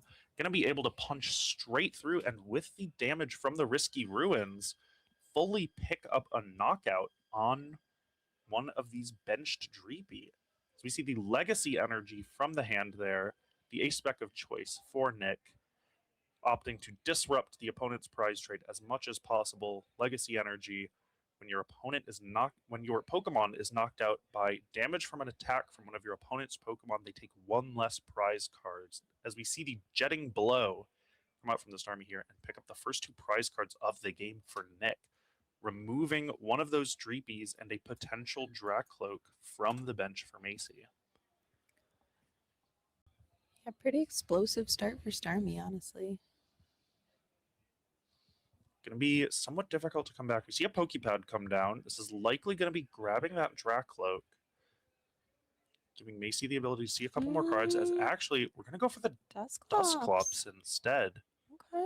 An interesting pick, as I would not be surprised to see the Meowth EX come down here just to grab a Lilies. Actually, we just got the Lilies off the top. Saves us from having to put down that 2 prize liability onto the bench, as Macy will shuffle her hand into the deck and get a new set of 8 cards. If there's one card that could get you out of a bit of a stumble in the setup, like we're seeing in these early turns here, it is Lily's Determination. Really hoping to see a Buddy Poffin here or a couple of Dreepies. Just try to start reinforcing that bench, getting us out of this situation. Pretty crucially here, I think we also really need to see a Dark Energy on this Monkey Dory, or see the evolution into the Dracloak here to get this Dreepy out of range of that Jetting Blow. So it looks like we've got... I don't see Dark. And looks like we have the rare candy for the Dragapult. Okay. Looking to just get aggressive, setting up the Psychic there. Hey, that was like the perfect hand. Instantly developing the threat of a Phantom Dive, as this Mega Starmie still out of range of getting knocked out by this Phantom Dive, even with the assistance of the Cursed Blast. Only 10 damage from the Budew, 50 from the Cursed Blast is going to leave us at 260 out of, I believe, 330 on that Mega Starmie. Now, we could see this Cursed Blast come down onto a different Pokemon on Nick's side, like the Monkey Dory, as we're going to see it popped there, putting it up to 50 damage, no, 70 damage on the Monkey Dory, as it had the 20 on it from the Risky Ruins already, giving a prize card over to Nick, but allowing Macy to pick up the KO on the Monkey Dory with the Phantom Dive, taking away a bit of that threat of the Adrenabrain, sending that damage back over to Macy's side of the board. Not that. The rest of the damage sprinkled onto the Snow Runts, hoping to maybe leave another easy 1 prize on the bench if these don't evolve into Frostlass. We're going to see the Wally's Compassion healing all of that damage off of the Starmie and returning all energy attached to it to the hand, as that energy comes right back down, undoing all of the damage from that Phantom Dive. Starmie now under almost no threat from this Dragapult, at least on this turn, especially without a Dusclops on the bench threatening to evolve into Dusk Noir. So we're going to see the Jetting Blow getting some more damage onto Dragapult and a hefty 50 damage onto the Monkey Dory. Wow. Putting it in range of another Jetting Blow on the following turn. Jetting Blow, only a base damage of 120, so 2 of them not going to pick up the 2-hit KO on this Dragapult, but getting it ever closer to that knockout. Yeah, Nick could be planning a play with the Mega Frostlass as well, potentially. Yes, the Mega Frostlass with its first attack 1 damage, doing 50 damage for each card in your opponent's hand, could threaten to come into the active here and take the knockout on that Dragapult. Potentially devastating for Macy if she can't get another Dreepy to stick onto the board. Now we're going to see the Pokepad come down. Fortunately, that Risky Ruin's still in play. Putting 20 damage onto that Dreepy as it comes in. Going to also be putting 20 onto this Duskull, leaving them once again in range of that bench damage from Starmie, meaning this Monkey Dory really needs to find its dark energy to power up that Adrenabrain and get the damage off of it. However, it's a bit of a bad situation no matter where you put that energy, because if you put it on the Monkey Dory to protect your Dreepy, well, then Nick can just say, okay, I'm going to knock out your Monkey Dory. And if you don't give the energy to the Monkey Dory, if you develop to the Dreepy, then he'll just say, okay, well, I'll knock out your Dreepy. Right, he's got a lot of options here. So we've got an So we see energy Macy, and another Dreepy. Lilies. Going to be the play for Macy. Shuffle that hand back, get 6 new cards. Hopefully look for a little something else to help try to get us out of this tight spot here. Can't quite tell how many cards are in Nick's hand, that we haven't seen any additional card draw come down on his side. So could be just really hoping to ride this aggressive start to an early win here.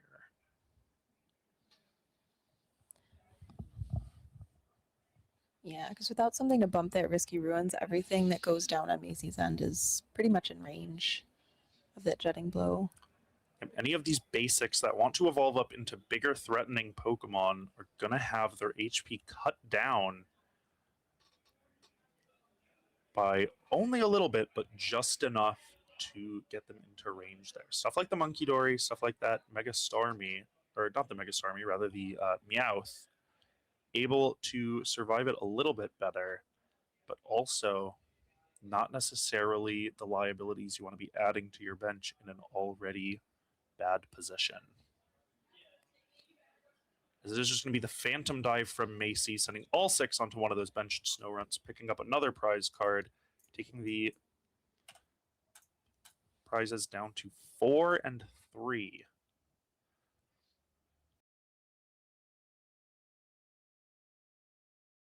See a bit of the hand there for Nick. See another Monkey Dory in there.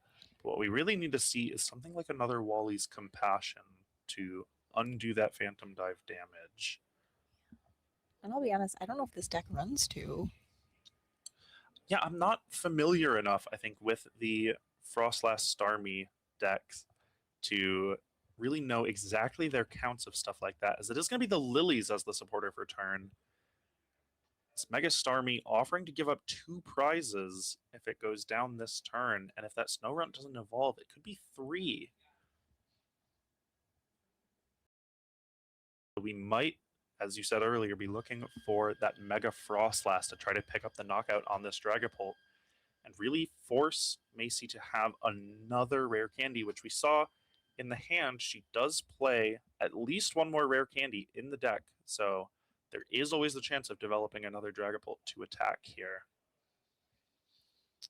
But with only 6 cards off of that Lilies, and nothing like a Pheasantipity on the board to draw a couple of extra cards, could be a little bit difficult to find that response.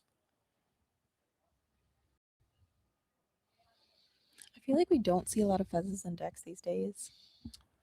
Yeah, and I think part of that is due to the rotation of Iono. When you're not being threatened as consistently by your opponent with that late game hand disruption, having something that'll stick on the board through something like an Iono and offer to draw you cards on the other side of it is a bit less important, and oftentimes a bit more of a liability, as you don't have your own Ionos to get rid of your opponent's boss's orders, and Pheasantipity offers up a very easy route for a lot of decks to take 2 prize cards toward the end of the game.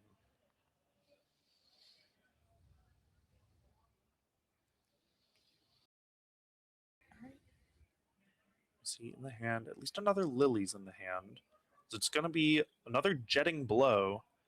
We're going to see the 50 damage come through onto the bench. Can pick up the KO on any of these 3 bench Pokemon here. We're going to see where Nick decides to send this damage.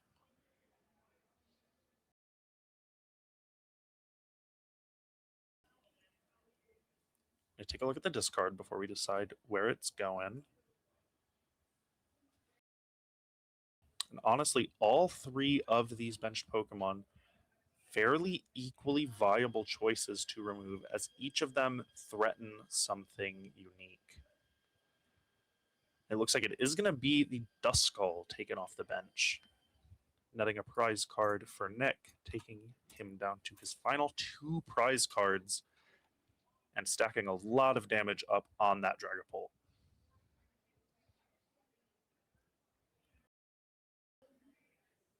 And I think I like the choice of the Duskull as the Pokemon to be knocked out there. As we see the Pheasantipity come down, flip the script, and be drawing an additional 3 cards there from AC. Finds a Dreepy and a couple of Dracloaks. That's some draw power right there. It's going to be able to evolve the Dreepy up. Though with the Dreepy committing to evolving to Dracloak means we're not going to be able to see a rare candy this turn, which means if we're attacking with anything, it's going to be this heavily damaged Dragapult, which does offer Nick the ability to find an attacker like that Mega Frostlass and take these last 2 prize cards. And here we see that Legacy Energy putting in a lot of work, as if that were just a regular Water Energy, Macy would be threatening to just swing out for the game here, taking 3 prize cards off of that Mega Starmie and another 1 off that Damage Snorunt on the bench.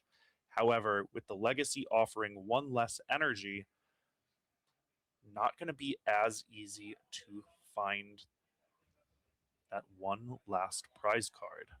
And we just saw Meowth put into play. We're taking a Judge. Okay. Now, actually thinking about that, I really like the pick of the Duskull as the Pokemon to take off the bench there, as Legacy Energy doesn't deny the prize card anytime that it's knocked out. It is only when it's damaged from an attack. So that Cursed Blast, if Macy did have access to a Rare Candy Dusknoir, would have been able to let her find 3 prize cards off of the Cursed Blast, knocking out the Mega Starmie, and threaten to close out the game on this turn.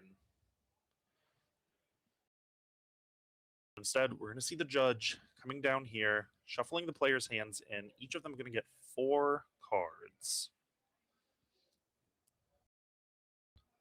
It's one of the few hand disruption options we have left in this current format. Yep, with Iono gone, kind of down to Judge and Harlequin as the supporter options, and then Unfair Stamp for those decks that want to commit their ace spec to aggressive hand disruption. You left 1 out. Ooh. Lucian? No. Well, yes, but no. Not the one I was thinking of. 06 Machinations and Meddling Memo. No. There's 1 more? Mm-hmm. Judge, Harlequin, Lucian, 06 Memo, Hand Trimmer. You saw it today. I did. You played it today, too. Oh, the Team Rockets Archer, only available to the decks that are playing Team Rockets Pokemon, as it has the prerequisite of a Team Rockets Pokemon having been knocked out on the previous turn. Forget about that one, as we're going to see the Phantom Dive come through, picking up 3 prize cards for Macy, putting her down to 1 prize card remaining, leaving only 2 Pokemon on the side of Nick. We see the energy in the hand. The question is, do we have the Mega Frostlass to take this return knockout? The Judge, having cut the options down, we see one of those is a Snorunt, and that looks like a Dark Energy. That looks like the Meowth in the hand for Nick. Meowth, if there's another Hilda in the deck, could just be able to search out Hilda for Mega Frostlass here. And the energy that it needs to attack.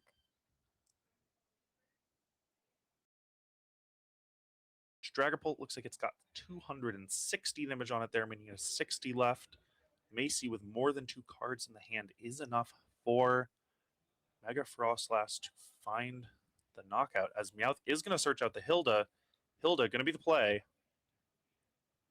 We are going to find that Mega Frostlass and presumably a Water Energy here for its attack, as I think Nick has this game all but in the bag. It's going to be the Ignition Energy, actually, as we know that Water Energy is already in the hand for the... Oh, I don't know its attack name. I think the second one is like Absolute Snow. Freezing or Shroud? No. No, that's the ability, the ability. on the Twilight one. We're going to see the evolve. I'm I wanna absolutely say it's blanking something on like that. chilling. Something?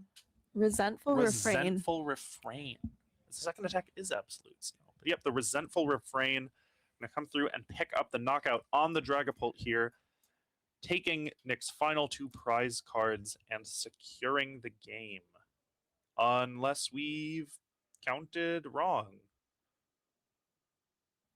As it seems there's a prize card remaining on Nick's side.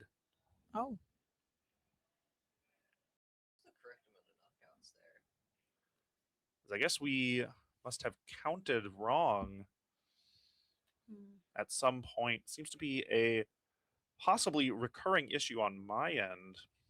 Maybe a lack of sleep here leading to miscounting these prize cards. As game continues, looks like to be Ursaluna Boss on the Meowth, picking up the last prize card for Macy. Yeah, you should. Huh? Bidoo, Dreepy, and then the Duskull, and then the Dragapult.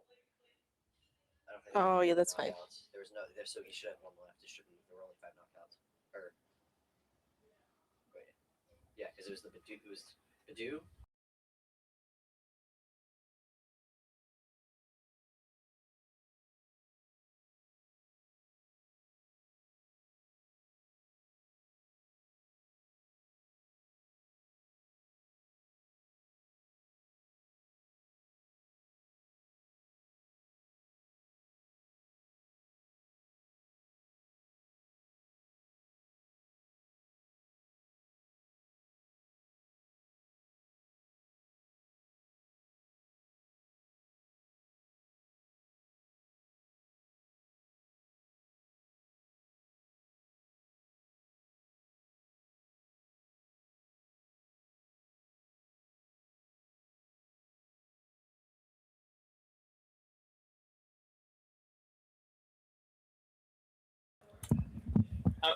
Sorry. No, you're good. I don't care. I was just hoping. As I say, Well, we gotta rip it on stream now. As I want to help rip it. That's what I say. Yeah, you get it. Our lovely owner Ben has You brought both us rip it. How about some that? fish food for the stream. Yeah, We've got some fish- booster packs we to have open. dropped crumbs into our bowl. The crumbs have been dropped. Sprinkling crumbled up Buddy Buddy Poffin into our bowl. Anyone who missed that discussion earlier, surely confused. Go ahead and open these up. We're just watching some binder show off match. Oh, yeah. I think they're trading. Like, All right, the energy guess. Mm, I think I've got a steal. I'm feeling steel. psychic. Fire. Off one of you. Oh, water. Oh. dude, you put the code card. A code card! Yay! Free code for anyone who Okay. wants that. Watch this be gold The- side guard. Snivy. Oh, Hole digging shovel. Zygarde, SR was A Oh, for real. Snivy. Scorpy. A seal. Hi, dog. A seal. Holy I also got a seal. Oh. Talonflame. Got Shinx. I like that Talonflame. I have the Now stick. Talonflame IR, and it's $3. Hippowdon? It's a shame that I think it's $3. Tarragon. Dude, Way how prettier is than it? Eradicate? Yeah. No, I agree. Dude, that's what I'm Snivy. saying, like, I'm behind. I don't know Lumio how you Skelet. pronounce I might have pronounced Clefairy that wrong. and Ooh, oh, a Fletchling. full art Forest of Vitality here for me. it. Ooh. Ooh. Nose pass and Decidueye. Decidueye Hey. X. Okay. A couple of grass together, packs. so the- I was Yeah. gonna say, compared to that, those two together. Okay. Yeah. Yeah. All right, let's see it. I was gonna say. All right. Put it on camera, bro. We've got a pack for It's not on camera, Jackson dude. here as well. gonna see if I can have him slide into the stream stand here. back here. Slide onto the I've been camera. rehired, everyone.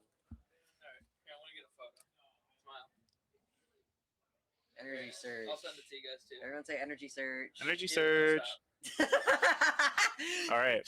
I'm feeling energy water. Surge. You're feeling Energy energy surge. surge. no psychic. Oh wait, hold on. I'm just right. gonna say fire again. Energy Jinx.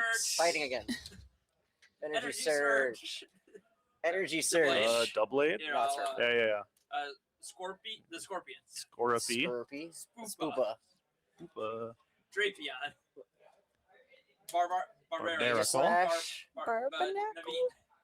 Naveen. Talon Naveen. A foil Another Naveen. Naveen. Qian Pao, but not Snow Six. Tyrunt. Baby T-Rex. Aegis slash Hollow. And Ooh. Emerald Then- EX. Gengar. Hey.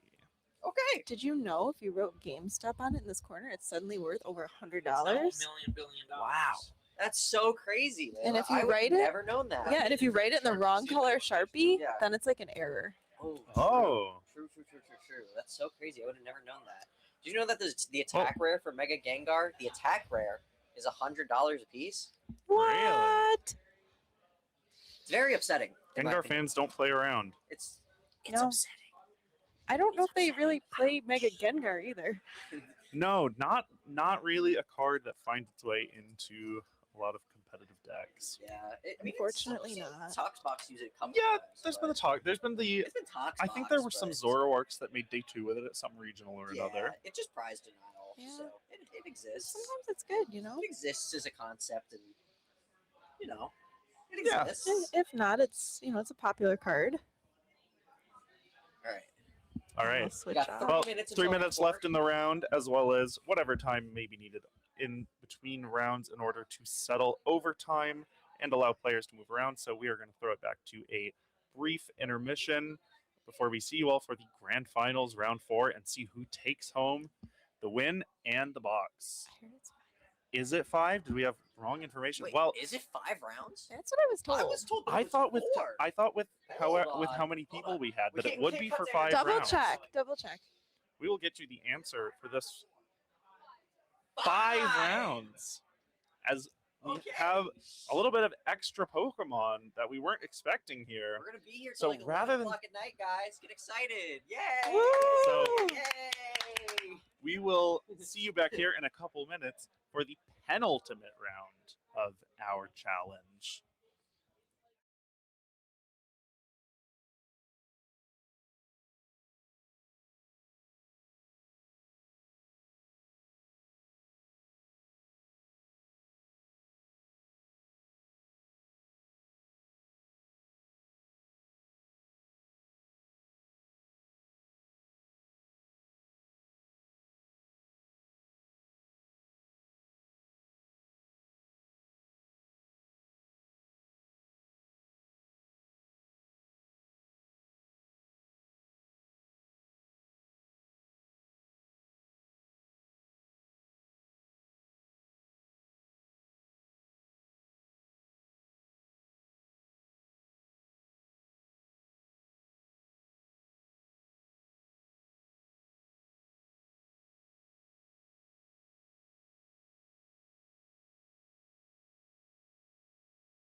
Welcome back.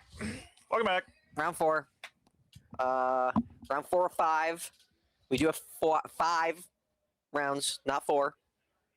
You know, 5. we can actually make the stream reflect 4. that.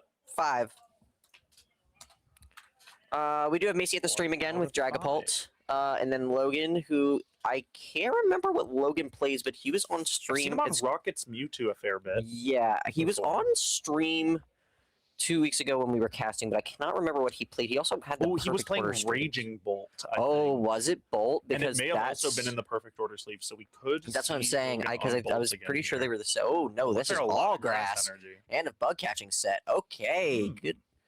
Likely going to be the. Decky Dewey? Uh, We seeing Decky Dewey? It could be the Decadewey.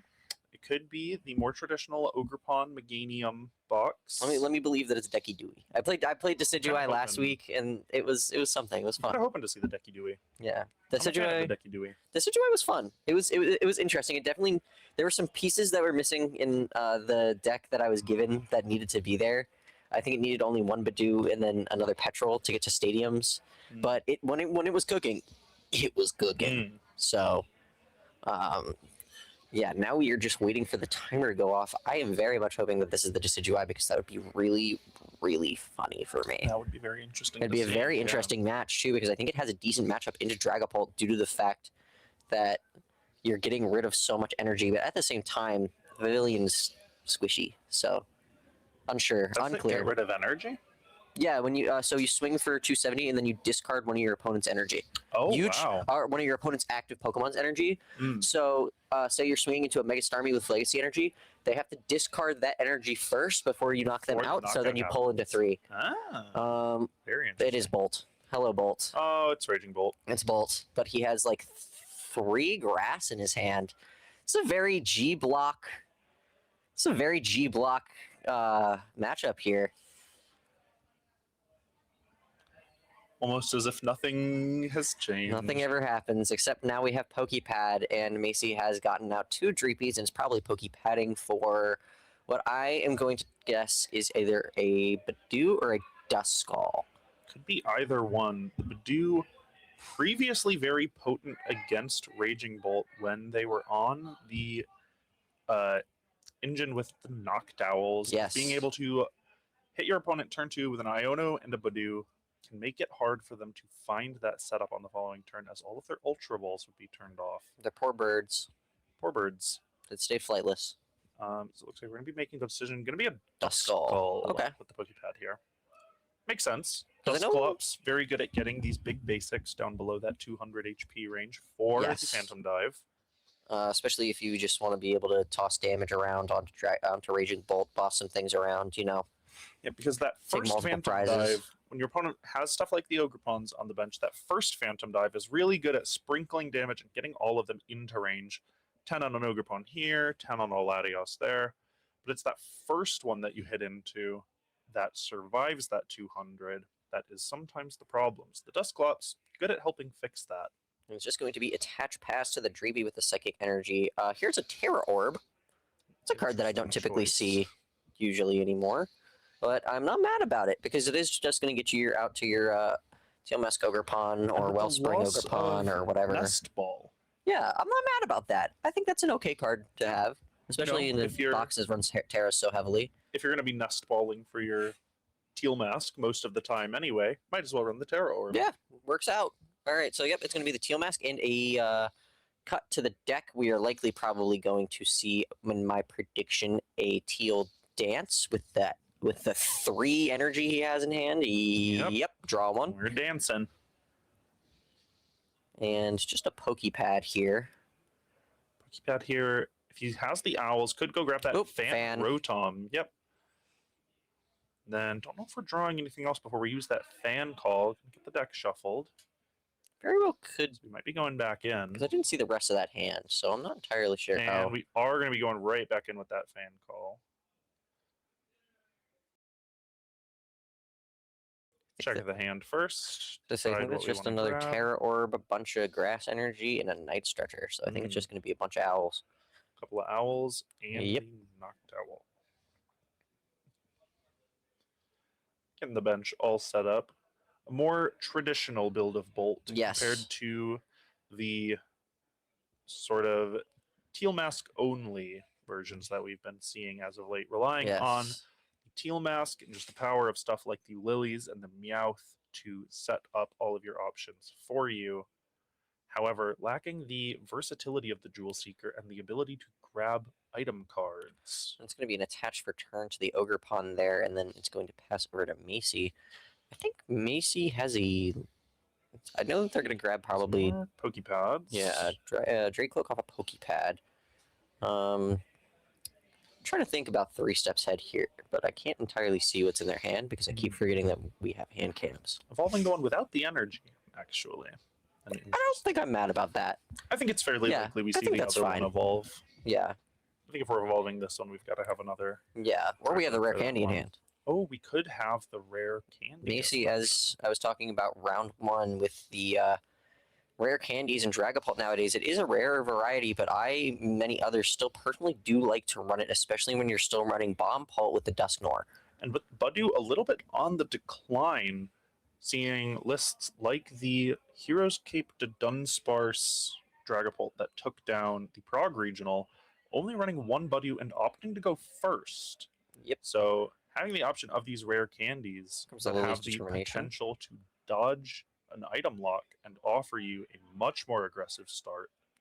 I think it's a pretty. There's some value to it. There is, especially when you can Dusknoir, or when you can just get straight into Dusknoir as well when you're missing that crucial damage late game for knockout. Yes. Especially in a format where there's so many things that are sitting at 330 or above 300 in general. Yes, so It's nice to be able to big just mega Pokemon. deal with it. But it is going to be the Lily's Determination, shuffle their hand and get 8 back. 8 new cards, hoping to see a Dragapult, a rare candy, and a fire energy somewhere among those 8. And then in the Let's next see it. 2 that we can access with that Recon Directive. Ultra And Ball, Ultra Ball, that can be the Dragapult. There's the Fire Energy. Do we see Meowth. and Rare there's the candy. candy. Okay. That's Gonna be just that's able you can to you get can just into get the there. Dragapult Yeah, you this can turn. just get there. Wow. You can see And activation of there's the the Recon first. see if Recon as maybe well. We can save some resources. just another Ultra Ball, but Could be honestly, I would just a take the Lilies Ultra Ball. for the next turn. No, I think they already have a Lily's in hand. Maybe the Ultra Ball to the bottom. I don't think I saw Lilies coming off of there, but I could be wrong. Or oh no, I'm sorry, that was the Crispin. I always get mixed up with the Crispin and the Lily's arts because of the blue Crispin, not the blue framed Crispin, the background. blue Yeah. Crispin. It Maybe is going to be the the- Ultra Ball throwing that all away. I'm not mad about that considering there's plenty of Night Stretcher in the deck to get Meowth back later. Yep. Night Stretcher. Honestly, if you're running 1 Meowth and more than 1 Night Stretcher, discarding the Meowth turns all of those Night Stretchers into outs to the Meowth, rather than needing to find Meowth or an Ultra Ball. That feels a lot better. And it protects it from any sort of hand disruption with Judge. Yes. So going to be pulling out the Dragapult as expected, likely going to see the rare candy and the fire energy, setting up for a Phantom Dive here. What's going to be interesting is to see whether Macy opts to use Dusclops here. I don't know if she has the out to the Dusclops in her hand. I don't think she I don't does think because she didn't take so. that second Ultra Ball. Might just see the Phantom Dive set up in here. But the nice thing about the Dusclops is it doesn't need to pop this turn, as that Raging Bolt is going to be sitting around with the damage on it for quite a while. And Exactly. you can always Curse Blast later to pick up those 2 I prizes. think this is likely going to be a ping 10 to the Ogre Pawn and probably the rest on either. Oh, it's going to go to the Hoot Hoots. I thought it would have went to the Fan Rotoms.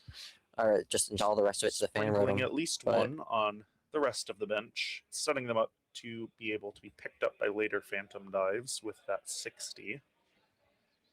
I'm not terribly mad about that spread either. I think that's also a decent option.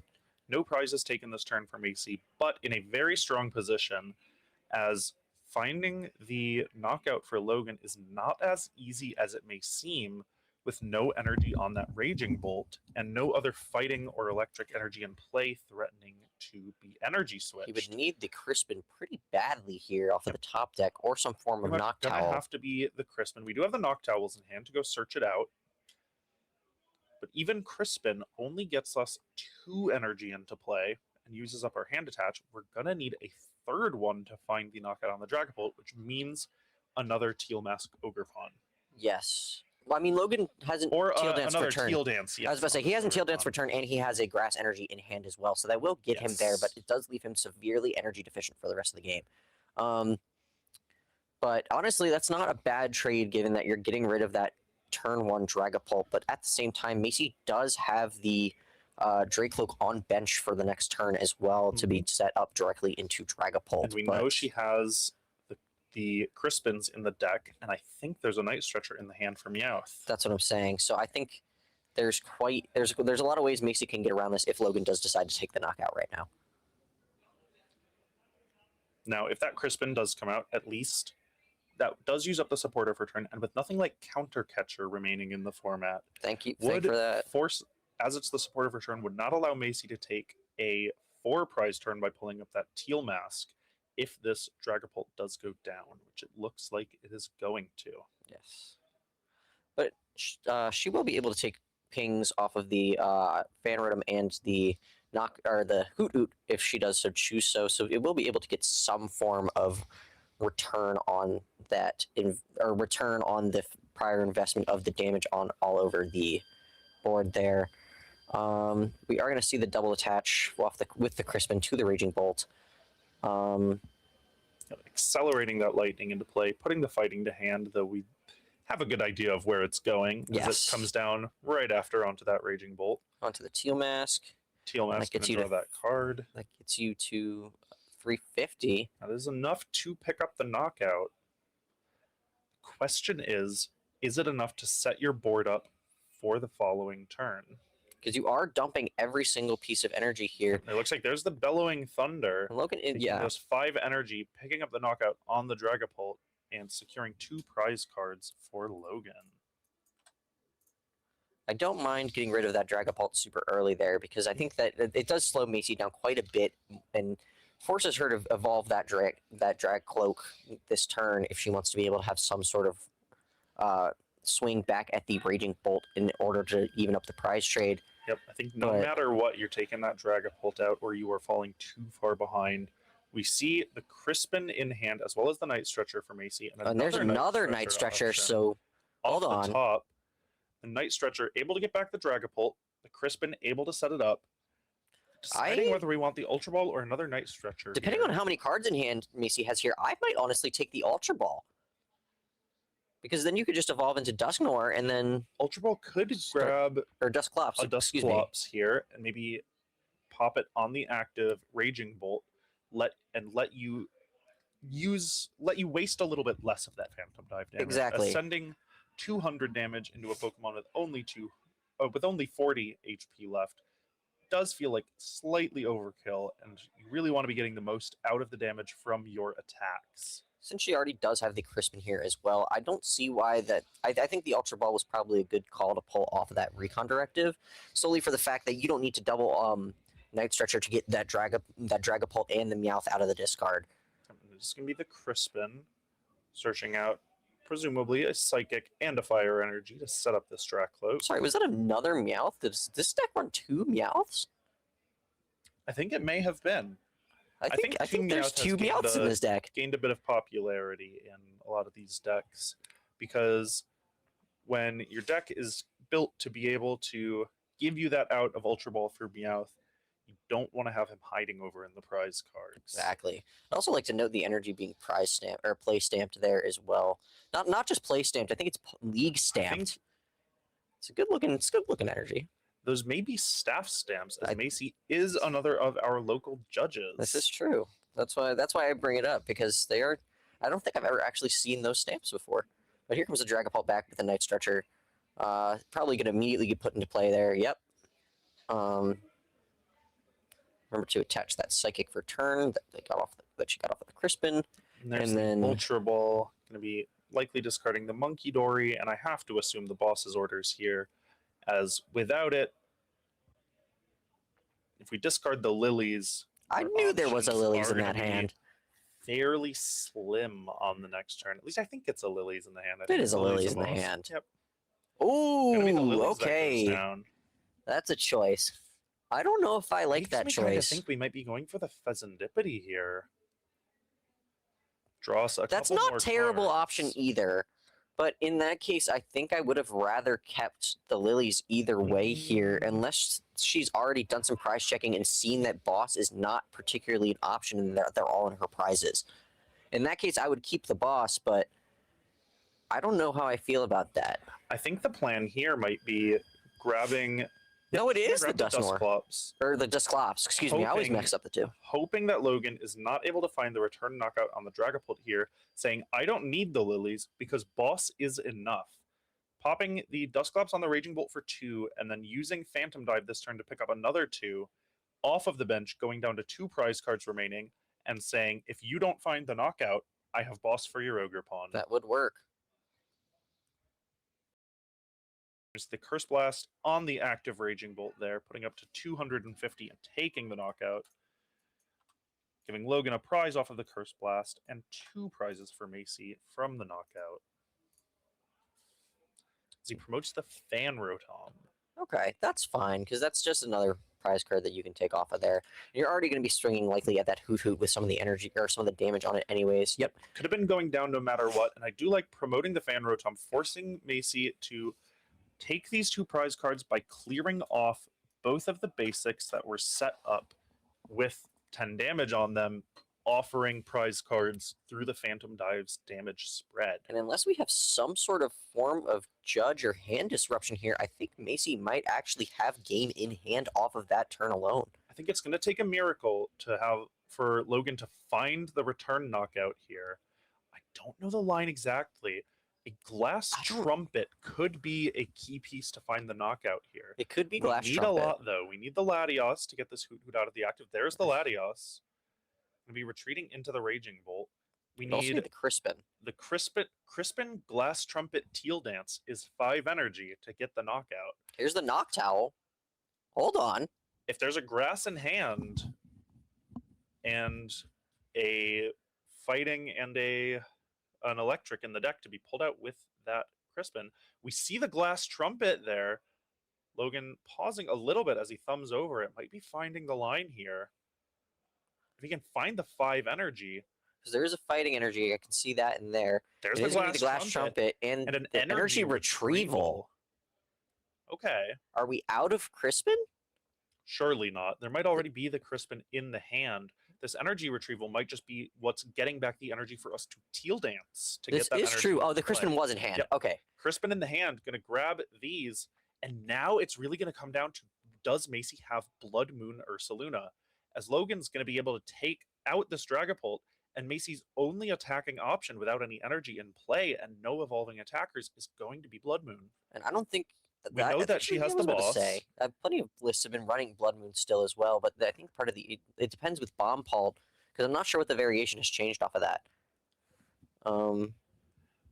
We did see it in the earlier game that Macy does still have Oh, Blood okay. Moon Ursaluna in the deck, as that did close out the earlier game against Nick. So now we play. Well, now we pray Gonna that be it the is Teal not Dance. prized. There's the Glass Trumpet, going to be accelerating that energy that was discarded by the Raging Bolt earlier back onto these bench Pokemon, and they're out of nowhere. 5 energy energy. from 0, developed in a single turn by this Raging Bolt. Able to actually get the knockout back onto the Dragapult there, essentially dumping the energy back off the board and resetting the energy count on the board in the progress. But Macy's just We're going to be gonna left see with a now- Latias EX. If Logan has... Oh, there's the Bellowing Thunder. I was going to say, if Logan has a line for Chenpao, but we can't do that as we do need the Teal Mask in play to be able to discard its energy. As the Bellowing Thunder comes through, knocks out the Dragapult, taking Logan down to 1 prize card and leaving Macy in a situation where it's Blood Moon or bust. I would also like to add here that even with no energy on Looking the at the board hand for here, Logan, There's a lot of Dreepies and a Dragapult, but I don't think I see a way to search out Blood Moon. oh, this is tough. And Logan being at 1 prize card, we can't even go and hide behind the Dreepy. Yep, Psychic, Boss, because Logan, one of the Dusknoir lines, 2 Dreepies and a Dragapult in hand. Logan should have this game locked up. I was about to say, I'm not sure if Logan has a Glass Trumpet in hand, but if he does, there's likely a way to e-switch that back onto the Raging Bolt, because I'm not sure if what he used for energy retrieval last turn. Did he use the energy retrieval last turn? I don't know. Because if the energy retrieval's still in hand, Yes, that's true. Logan, being at 0 energy, getting a bit ahead of myself, does need to still be able to set up the energy for the KO. Plenty of cards Yes. in hand to do so, though. That's what I'm saying. If he has the glass trumpet in hand along with a energy Gonna be the surge, boss. Classic play here, bossing up the Noctowl as is a stage 1 and loses the free retreat from Latios. just a stall. That's fine. Looking to hopefully just stall out and passes neither of the Dreepy coming down to the board, just trying to Really? buy another turn, knowing that Blood Moon Ursaluna is her only out. So we see the Teal Dance, draws a card, gets another energy into play. And Lily's there's the determination. Lilies, So that does take out Crispin for the equation as well. which means that likely this Raging Bolt is not going to be able to find the attack this turn. Logan Unless it Gonna need is to a glass find- trumpet E-switch. going to need to find something involving an energy switch to find an attack this turn. But even then, yeah, it's going to have to be the Glass Trumpet if it's going to get all of that energy into play for the Raging Bolt, as the Teal Mask Ogrepon likely not going to be able to accrue enough energy to one-shot Latios on Don't its own. see it. I see the Night Stretcher to get back an energy for manual attacks, but I don't see the glass trumpet or an E-switch in hand. There is the Pheasantipity, which you could play with the space on the bench and draw 3 more cards. There was no knockout taken last turn. That Fed was not gonna be able to pick up any more Oh, cards. I forgot what turn we were on. Nice Uh-oh. Stretcher in hand there, able to potentially get back another energy. They also need to get the Noctowl out of the active in the first place, which is going to either involve a switch or an Looks like attack. there's just a The pass Lily's Pixie, the Lily's off the determination. top. It's gonna be another 6 cards. 6 cards that can I be was either going to say, Blood I Moon, think she Ursaluna, has or to just Ultra rip Ball. it. Because in And that we'll case, see. you dump your hand and just swing. But at the same time, she has the Noctowl in the active, though. Oh yeah, not That's gonna be able the to issue. take 2 prize cards. Gonna have to try to get into Blood Moon Boss and pray that another turn cycle makes it around, as there is no more counter catcher to be able to support her for draw and gust on the same turn. To be fair, Logan does not have a Hoot Hoot on the bench There's the right Ultra now. Ball. The Ultra Ball. Fire energy as well. But no boss. There is a Badoo There sitting is there. another Meowth in the deck for Macy, and picking up 2 Ultra Ball here means that now on the following turn, we do have access to Blood Moon Ursaluna and Boss's orders, but we're gonna have to survive another turn cycle. This is the problem here. I don't know Benches the about benching Badoo. the Badoo. There's a Badoo. The Badoo is fine as long as that he can't get that Noctowl out of the active, because technically he could just swing with that Teal Mask Ogrepon, and that's the game. Though setting up all the energy for that without items, I thought Teal Mask it could happen with a Crispin. base 30. It is, but Okay. it needs 3 energy in order to attack. Oh, I forgot about So that. with the That Teal does Dance, you get happen. 1, and you need Yep. to commit the hand attached to retreat this Noctowl. I think And without the items, Badoo you is the don't have correct any- play. You don't have any energy switch, but we could see a Crispin Speedwing from the Noctowl here. If he has a Meowth, if he has a Crispin in the hand, we could see the Noctowl get powered up as Logan has only 1 prize card remaining. But I don't And think now I see there's a no Crispin in the out- hand There's there. no out with E-Switch at this point either. No E-Switch or Glass Trumpet due to the itchy pollen. Has to find I'm waiting. Crispin this turn. Oh, there, Crispin the was in Crispin. hand. If we have 2 energy, it's the Speedwing on the Noctowl to take the knockout on the Buddy, and there's the That game. is game. Speedwing. for Wow. game. That is impressively played from Logan. Not a Pokemon you often see. No, taking the final not at knockout of all. The game, really using every possible. Yeah, I was Yep. about to say every Pokemon is worth something, even past its ability. That's gonna be the game. That's gonna be the game. That was impressive. Classic Bolt versus Classic Dragapult. Raging Bolt. The cockroach of the format once again, Cockroach of the crawling format, back as up we to said 4-0. previously. Oh, Moving up to 4-0, putting him into contention to win this challenge and win this box of perfect order. wow.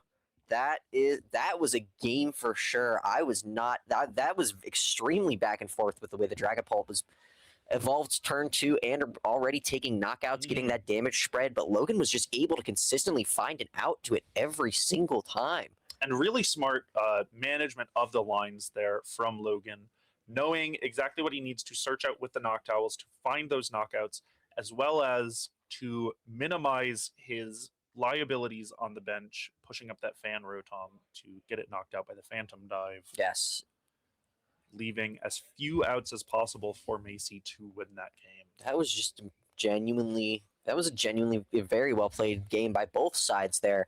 I think Macy at the very end there was playing as well as they could with the options that she had in her hand. Definitely playing to her outs. Going into the Buddy, obviously risky as it gives your opponent the ability to find that knockout. But at the same But time, it maybe did saying shut down. after the Lily's determination that Logan just had too many cards in hand, saying he's too likely to find it if he has access to items that turn. Yep. And she was able to shut down the option for the Glass Trumpet E-Switch in the first place, which is definitely something that you want to get rid of. But I think the Right. Crispin being in hand was off the Lilies was just Absolutely. that just locked up the game. Crispin or the Meowth there being the only outs without the ability to use items. The very well played from both sides here. Yes. Great. Just under 6 minutes left in the round before we hit to round 5, our final round. And at the stream table, I'm assuming it's probably going to be Definitely going to have whoever's- Logan there. And Yeah. I think there might only be one more 4-0 after this many rounds. so. If of that's the Swiss. case, whoever wins the next match is going to take home that box at perfect order. Very likely. Even if there is 3 4-0s and each of them win their next match, if there are somehow 2 5-0 players, We will the go ones who down play to on the stream will likely have better Yes. resistance than the others, as they'll be playing players with a higher record. yes. So not a situation where you want to catch the down pair if that's a possibility. And for those who do not understand resistance, resistance is calculated based off of how strong your opponents are. It's used as a tiebreaker in the competitive format for Pokemon TCG as a way to, as we said, get rid of situations where they have the exact same records like 5-0. If for some reason, because I've had this happen to me before, the resistance is tied, it also goes based off of opponent's resistance. So how strong your opponent's resistance were as well. So thinking about it, I don't think we can have 2 5-0s, but what we could have is a situation where Logan could be the only 4-0. That And could so if be the he- case, and if he that's gets the a down case, pair and loses, then I think it can come down to resistance. yes, it could. I think the funniest scenario that's ever happened to me regarding resistance. This wasn't even for anything. This was just a Whooper Wednesday weekly. Me and a friend of mine, Nikolai, who is here tonight, but he playing Festival Lead as per usual, but unfortunately I think is 1-2 at the moment. We somehow managed to tie all the way across for first place, all the way down to opponent's resistance. Man, how does it decide in that situation? It doesn't. It just put whoever was first or second, I think, by last name order. Or actually, I'm not sure how it did it. I have a picture of it. Did it put him first or you I think it put him first, but we were tied to the percentage. It's It's random, says one of our local Wow. judges. Yeah. Mm. It was, I guess you can only go. There's only so many metrics you can establish until there's a point where you have to say yeah. it's up to chance. When you get I know tied down to the initially, second decimal of opponent's resistance, I think it's fair that it's a coin flip at that point. fair enough. So It's head to head and then it's random. Right. Okay. So technically, even though it would be head to head, but since it was just it was a weekly, it wasn't a challenge. It wasn't for any marbles or anything. But Mhm. it was still a very interesting experience. I think I've only seen that once in however many years I've been watching and playing this game. You know, I think Riftbound had it right. They don't do this anymore, but when the game first launched, or maybe before it launched, the way that ties would be broken after a certain point, if your resistances were all the same, would be your rank in League of Legends. I think that's a really beautiful thing. I think that encourages people to spend money on Riot. Everyone go play Riftbound, guys. I promise it's not like that anymore. I promise. It's a very good game. I keep bonking my head on the speaker behind me. Just means I need to move a little more. I was about to This say, way. I'm pulled back a little bit so we can be a little bit more even. I guess. A little bit. I can Yeah. sink down in my chair a Yeah, bit. because here. if I'm too far forward, I'm not forward enough in the camera. I'm off to the Oh, side. yeah. So We can Yeah. pull this to the I was side gonna a say. little bit here, a little Yeah. bit more. All I right, think we all have to right. turn the monitor really. To There we get go. that to There we go. shift That's a in. little There bit we go. better. Oh Don't yeah. want to be cutting you out of. Oh yeah. It's the last. That's a lot better. Last thing we want to be doing. All right. Well, 2 minutes left in the round before our final round. Quick break for some water, Quick break for some water. and then we will see you all for our final round 5.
And we are back. Welcome back, everybody.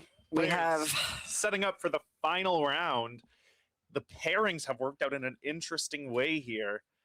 As you can see by the players' scores, Logan, the only 4-0 left in the tournament, yes. getting paired down into David. if Logan loses, the box will go based on tiebreakers. And we do have another round of Raging Bolt, and I have absolutely zero idea what David is on. I have no idea. David So- loves to come out with some crazy decks. I've seen him on the Baby Blood Moon Ursa Luna deck. I've seen him on Roaring Moon to Dunsparce. It's always something new with him. Let's see what's in the hand. Um, If he actually wants to show. Okay, I guess he just won't show us his hand. It's been that kind of night, you know? Thank you for the Prime sub there in chat, Ninsage81. I heard a rumor that Rochester was the coolest place in the world. Is that true? Yeah, I mean, it's pretty cold.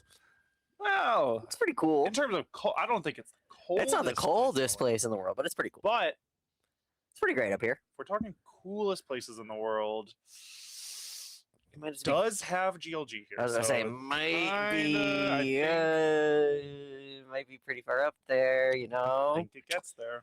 Might be pretty far Please up guess there. I was gonna say there's a bunch.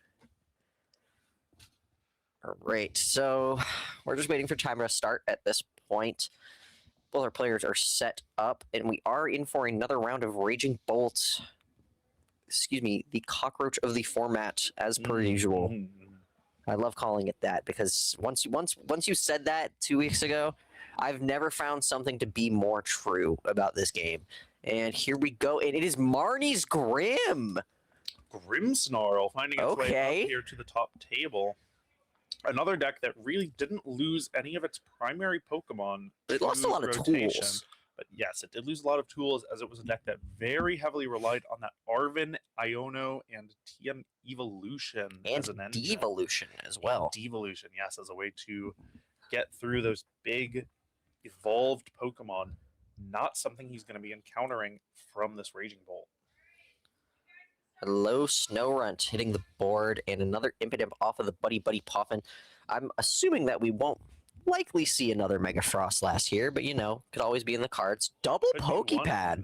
there could be one hiding in there. Double Pokepad. Probably 2 Monkey Dories? Question mark? If I had to guess, Could be 2 Monkey another Dories. card, another big card that Grimmsnarl lost was the Artisan. This is true. Artisan being a great stadium to search Monkey Dory out of your deck. And here's With that and Nest Ball gone, searching out Monkey Dory does have to come down to these I was Pokepads. going to say, it's which- also the Halloween stamped Monkey Dory on one of those, Yes, which is very interesting to see. Trick or Trade packs, Monkey Dory. It's very nice. Yes. I think I have one of those as well for my Dragapult list. You know, I think I used to have a couple, but I may have traded them away at some point. I mean, that's kind of the point. It's a trick or a trade. True. So, and I think. Oh, he's just shuffling up. I thought the turn passed for a second. I lost my mind. I'm shuffling after the Pokepads there. Going to be the Dark attachment Attach. for turn Air Balloon Attach. and the Passover. All right, what has Logan got going? We have a Bolt straight to the bench, and then the Tarappa goes inactive. We didn't see any of this last game, but I assume it wasn't very relevant to the Dragapult matchup last game either. But it is a very good target for that Glass Trumpet coming out of the to bring energy back out of the discard, and we're going to see a Crispin straight off the bat here. We could be seeing Terrapagos go for this unified beatdown straight away to just start clearing these Impidimps off the board. This is true, but I thought Unified Beat can't that not be used on your second turn? Oh, you know what? I was you, about to say. You may be right. I don't think you can use Unified Beatdown on your second turn. A little piece of text that rarely matters past So I think that it's just first going to be turn, the but Crispin yeah, you straight to may the not Raging be Bolt. able to use. I think you're right. Yeah, Yeah. you can't use the unified beatdown. As, on your once first again, turn. it's the same thing with the On your Snow first turn, Sink go in Chan second. Pao earlier. It's just a bunch of random little stuff that I know.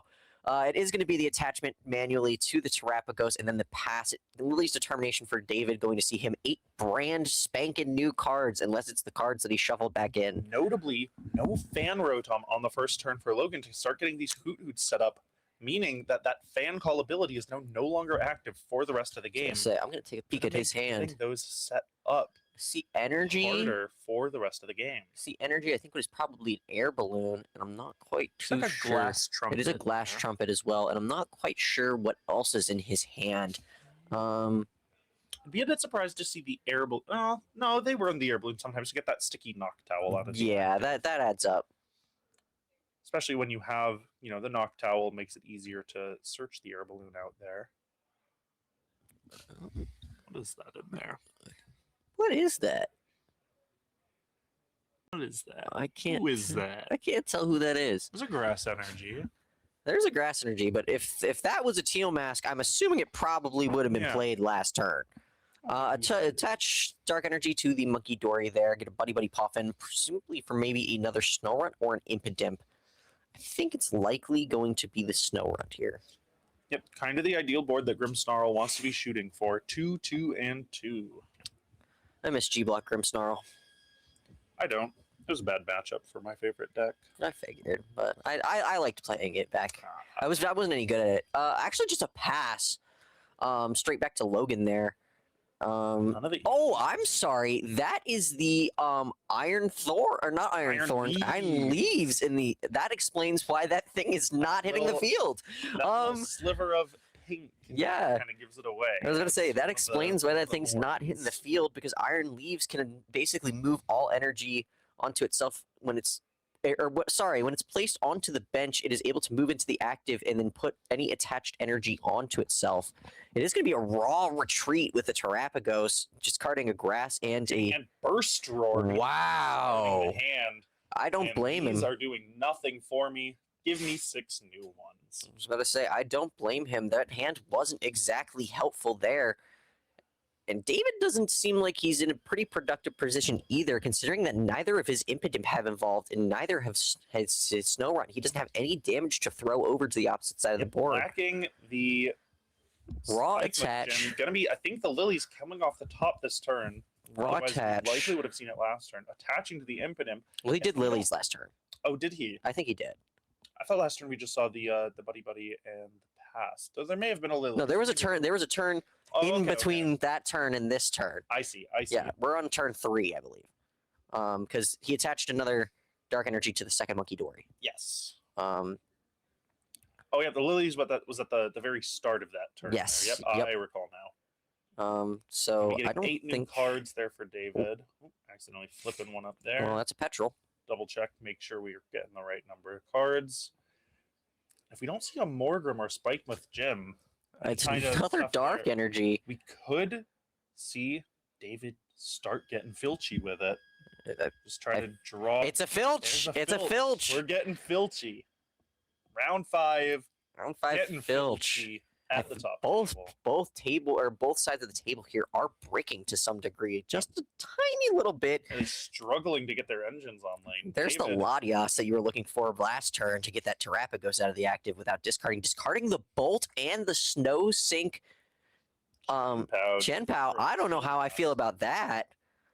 I mean, you've got night structures. You You're do. able to get them back eventually. You do, but you want to be able to knock out as many of those Spike Myth as possible as well. True. And as Grimmsnarl's damage output is fairly lacking, being able to bump your own area 0 and take liabilities off of the board, also a fairly helpful thing to have access to. We do find the Crispin. Getting you somewhere. They get you There. somewhere. Gets rid of the little filching impidimp there, Hmm. potentially. There's just figuring out the plays for the turn, making sure there has not already been a supporter used. We playing out the fighting and the grass energy here. Yeah, that adds up. Likely going to see the fighting accelerated from the Crispin, the grass going to hand for another teal dance later down the line. No, it's going to be the fighting to hand and the grass accelerated to the Terrapagos. I don't hate that. I It's think never that's a bad fine. idea to start building up your reserves of energy. Especially on Terrapagos. It's gonna be the Ooh, Glass Trumpet. I think we might actually be seeing the Unified Beatdown as the attack of choice rather than the Bellowing Thunder. I don't think I mind that either, because it preserves your energy for future turns when you actually do want to swing with that Raging Bolt. Raw attached with the fighting energy, and it is going to be a retreat with the Lati, or using Latias's Skyliner ability. You can tell I've been talking too long. And taking the first knockout of the game as the first Impidimp falls there. The Monkey with the Air Balloon getting promoted. Obviously, the Air Balloon reducing its retreat cost by 2, making it a free pivot to get into whatever he wants here on the next turn. Taking a look at the hand there, has the option of the Yveltal to... There's the Morgrim. retreat locking. The Morgrim evolving does mean we aren't going to see a Grimmsnarl this turn. We no longer are able to rare candy to evolve that. I wouldn't hate to see if he's got the pieces in hand there. Can't quite tell if he has a boss. And Yveltal to pull up and start to stall on this Latios. I think he really does also. If he does have the boss, we might just be trying to start to buy time. But we know that that Iron Leaves is in the discard as it was thrown. And there's away the boss as well. By the Burst Roar. There's the boss as well. It's gonna be clutch for 40 thanks to Latios's weakness to dark. I do think in this scenario, you would also probably want to get Frostlass online as soon as possible. Yes. Once you get the outs to it, especially if you're just sitting there and clutching with Yveltal, because then you can just start layering damage onto that Teal Mask Ogrepon as well. Hand very dead here. Only an Area 0 and a Fan Rotom in the hand, just gonna pass it back to Playing David. the Hoodoo. There's a This, I Spike think, Myth is Gym. Why I don't like the setup of the Terapagos to swing there is because every card draw counts, and being able to hold those grasses for the Teal Masks That's to true. draw yourself out of a spot like this can be very beneficial. Evolve into the Grimmsnarl layer, activate the Punk Up ability, allowing you to search up to 5 dark energy out of your deck and attach them to your Marnie's Pokemon in any way you like. In this case, David is only going to grab 2 and attach them directly to that I think Grimmsnarl. it's going to be Petrol for a Pokepad, which is going to pull out a Frostlass. There we go. Start to get this Freezing Shroud damage online, and we can grip this Latios in the active and start to spread damage and threaten to take multiple knockouts in a single turn here. Can't remember if Logan runs a raw switch in this deck. I don't think we saw one last game. I don't think we have. I think we may have gotten a glimpse of his ace spec in the deck being Prime Catcher. Okay. And we know the Iron Leaves is there in the discard, just a Night Stretcher away, but we also know that there was nothing in that hand for Logan. So if he doesn't just draw into it off the top... There's another clutch for 40. And we're going to start seeing a billion damage counters hit the board. With damage counters start spread from the Freezing Shroud, make sure we track that onto the Latios, getting an extra one, as well as on the Teal Mask Ogrepon. Every Pokemon with an ability besides Frostlass taking 10 damage during Pokemon Checkup. There's the Area 0 bump. And the Lily's determined on the... Ooh, Lily's determination off the top. Basically saving Logan. Huge top deck here. Hand. Really hoping, I have to imagine, to see either that Prime Catcher or the Iron Leaves here. There has to be some form of out to the 2, either one of the 2 in this hand here, or else it's just going to be another clutch onto the Latios. I think I saw pink. That is the Prime Catcher in hand. Catcher, if he wants it. Able to Teal Dance with the Ogrepon, draw a card. If he has another grass in hand, which I think... Does he? I don't think he does. There's the Pokepad. Pokepad going to be able to grab Noctowl and get us access to something like that energy switch. And the Prime Catcher going to be able to switch that Ogrepon into the active, bring up the Grimmsnarl, and take advantage of that grass weakness to find 2 prize cards here. That's pretty good. It's pretty good, considering that David has no other Grimmsnarl or even Impidimp on the board right now. He'd be relying solely off of more clutch plays and the Freezing Shroud damage plus Monkey Dory passing damage back and forth. Switching. He's going into the Raging Bolt. Okay. Bringing up the Grimmsnarl. I don't maybe doesn't have access, or maybe doesn't want to use the Noctowl to get the energy there. Opting to just go for a full discard. Maybe not thinking about the weakness. Or maybe just wanting to keep the Raging Bolt. I don't remember what he grabbed off of that Noctowl. The Noctowl has not yet hit the board. Oh, well, that's. I think he just then forgot about the grass weakness then, because if could be, I would have grabbed the E switch off of there. Gonna be 2 prize cards there for Logan, though. Putting him very behind in the energy. Very behind on energy. Notably, that Iron Leaves, when it switches, you want to be taking a knockout when it switches, but it needs to have that grass energy on the board to be able to pull onto itself with its Rapid Vernier. Yes, and which is normally a pretty easy thing to do when you have Ogrepon on the field, but in that case, you would need an energy... well, no, you wouldn't need an energy switch, but since Logan just dumped his entire energy reserve except for that one lightning energy, there's no grass. It's all in the discard. You need multiple Glass Trumpets and E-switches. Glass Trumpets or energy retrievals to be able to get these back. And notably, without knowing the number of switches in Logan's deck, this Yveltal is very threatening because we can get our Iron Leaves back once. And here comes another boss, bringing probably the orders. Latias back up. Could also be bringing up the Terapagos as it's out of energy, though that does risk a Crispin powering it up. It is just going to be the Latios. This Yveltal potentially able to buy enough time, given that if Logan only has the Iron Leaves as his other switching out, sure, he can Iron Leaves, but without a 2-prizer on the board, you're only going down to 2.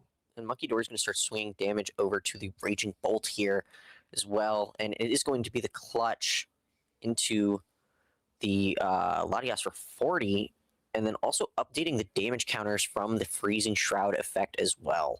So that's another ping 10 damage to any Pokemon with an ability on the board, except for Frostlass. Damage starting to pile up. David, with these Monkey Dories, essentially getting There's the energy access to an retrieval. extra 40 damage per turn. Energy retrieval going to pull back the grass energy. Be able to draw us a I couple do see more another cards Ogre here Pawn for in Logan. hand as well, and there is Area 0 as the stadium, so benching that isn't really a problem.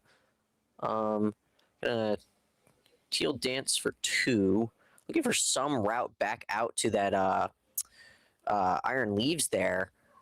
I think this might be the answer if he can get a Noctowl in hand, but he does have the Ultra Ball.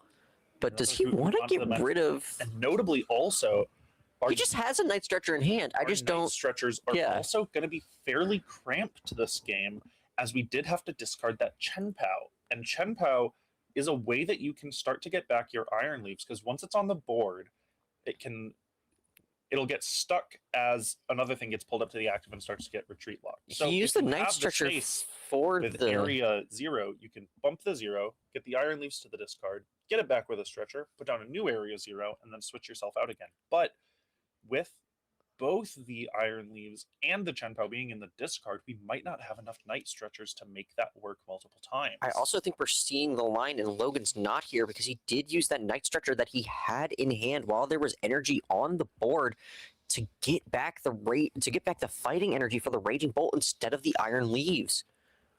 Because he had Maybe Iron Leaves, I think, is grass, colorless, isn't it? Yep. Yeah, Grass colorless for its Prism Edge attack. and it's just gonna be the pass and Stadium Bug for Spike Myth. I'm going to get rid of a Hoot here. The Hoot's offering a couple extra turns each to David in the form of extra turns off of the Yveltal clutch. It's gonna be the Spike Myth grabbing what is likely going to end up being a Grimmsnarl if he has a rare candy in hand, if not a Morgrim. And it is going to be the Morgrim. For now.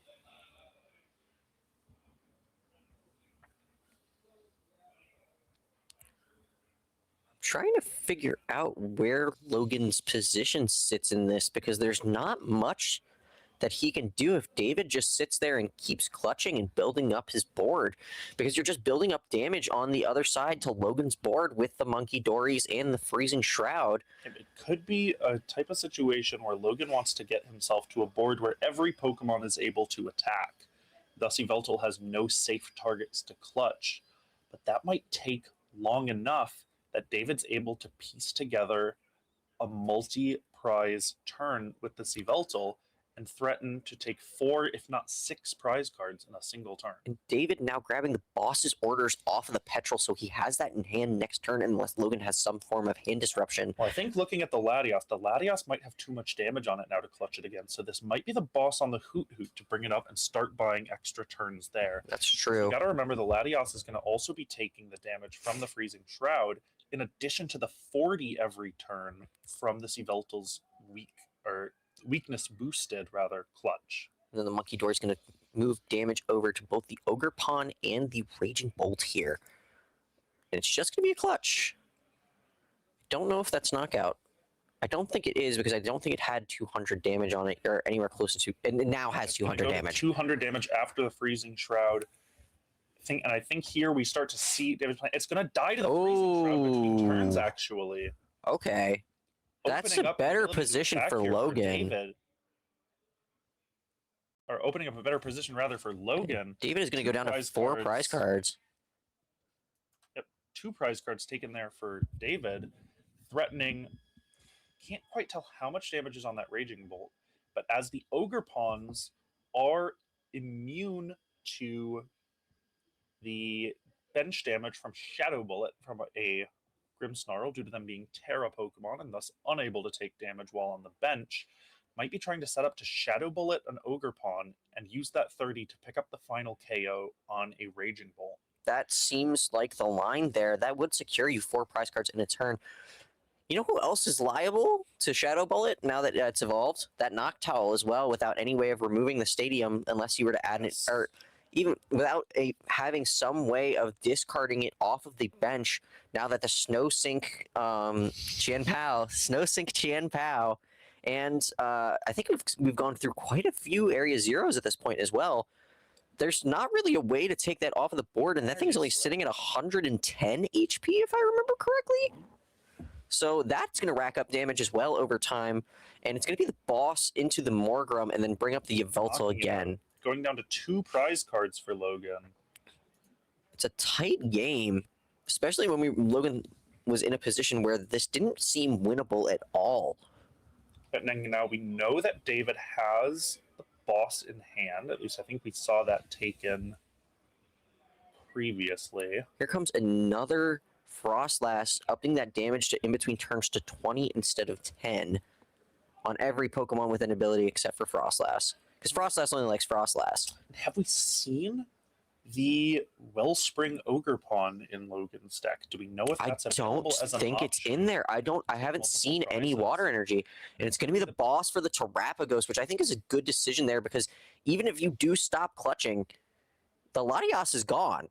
You need to find some way to be able to retreat that thing out of the active with 2 energy, unless Logan has a Night Stretcher, and he's already expended quite a bit in this matchup. We're going to see the unfair stamp as well, considering that the Morgrim was knocked out last turn. They're both going to shuffle their hands into their decks. Logan is going to take 2 cards off of his deck and put them into his hand, and then otherwise known as drawing, because I can't remember the word for drawing. Sorry, I think my mic maybe peaked there. And then David is also going to draw 5 cards as well, basically just giving himself a refresh. Otherwise known as drawing. Yes, otherwise known as drawing. And with only 2 cards and no Hoot Hoot on the bench, not great odds of Logan being able to set up this Terrapagos for a follow-up swing. And even if it does, only swinging for... Actually, it's 30 for each, so I think he's swinging for enough to knock out Diavolta. I think he is as well, but I don't know where that gets him. A situation where Logan is just looking to have that Crispin available. And he tipped the hand a little bit there. I can't quite see. I think I might have seen it as the left card in his hand. Don't know. It's either that or it's a Lily's Determination. I think I'm seeing some yellow in the middle there. Can't tell. As we lean in, I think that's a Crispin. That's a Crispin. He's got the Crispin in hand. Oh, so that feels bad. To find the knockout on the Yveltal on the following turn. Unfair stamp into Crispin. Only going to take 1 prize card if that comes through. Oh, as the lights. The lights shut off for some reason. Flicker a bit there. But nothing changed. One may have leaned on the switch. Nothing changed. Just an impotent hit the bench, as long with the Darkness Energy just being manually attached to that as well. And then we're going to throw some damage onto the opposite side of the board here with Monkey Dory. Moving over there. Damage from each of them. Each of these Monkey Dory with 40 damage on them, it should be, from 2 cycles of this Frostlass. It's going to go all onto the Raging Bolt, or actually, no, sorry, the Ogre Pawn, I believe. Yep. And it's going to be just the clutch on the Terrapagos. Everything else ticks up a little bit more from these freezing shrouds. And now if David has the rare candy, if David has rare candy and Grimmsnarl in the hand, he's threatening to close out this game on the following turn, even if this Yveltal gets knocked out, as Logan needs to take 2 prize cards and the Yveltal is only worth 1. I was going to say, I cannot tell where that Raging Bolt is at. It is a little hard to tell. With 2 dice on it, it looks like it might be I at think it's 200.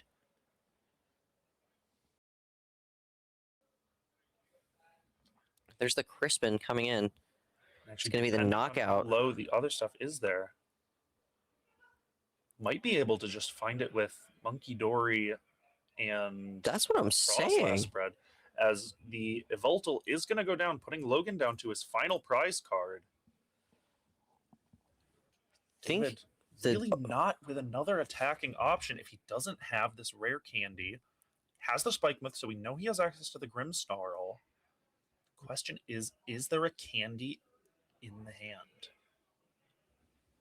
Only looks like not 20 damage sure. on this Terrapagos, as I don't think it was Adrenabrained. And Terrapagos does not have an ability, But so you it's can't not picking Adrenabrain up damage more. from these freezing shrouds. There is a rare candy in hand. Rare candy for the Grimmsnarl. Punk up can be able to search out the energy. 20 damage on the Terrapagos. Should have it at 210. 210. 30 from a Monkey Dory. Another 30 over to the Raging Bolt, and then a Shadow Bullet on the Terrapagos and over to the Raging Bolt. If that Raging Bolt does have 200 damage on it, that should be enough to pick up 4 prize cards and win the game. Is that rare David candy thinking it top through, decked? making sure he has the line all correct here. He's thinking about it. He's making Thinking sure. it over, doing the math. Just comes Again, down to can't how quite much see. damage. We don't know where these Adrenabrains have been getting sent. Looks like these Ogrepons each have a bit over 100 on each of them. Just comes The down to Raging how Bolt, much though, damage. also not a Pokemon with an ability, so it hasn't been accruing damage from these freezing shrouds despite being on the board the entire game. As we see, adjusting the dice, the Adrenabrain looks like it's moving over to the Teal Mask. Interesting. Might not be as much damage on the Raging Bolt as we think. As there's the Shadow Bullet announced. Gonna do the damage there. Onto there, and it looks like, yeah, the Raging Bolt must not have been on that much damage as the Freezing Shroud. Figuring out all the damage counters. Damage counters flying everywhere. Shadow Bullet, Freezing Shroud, Monkey Dory, counters everywhere. Very important to make sure It wasn't even enough to knock out the Terrapagos. Yeah, it looks like the Adrenabrains were all sent to the benched Teal Mask Ogrepon. Oh, The no. Freezing Shroud's going to tick. Looks like maybe that Teal Mask on the bench might go down.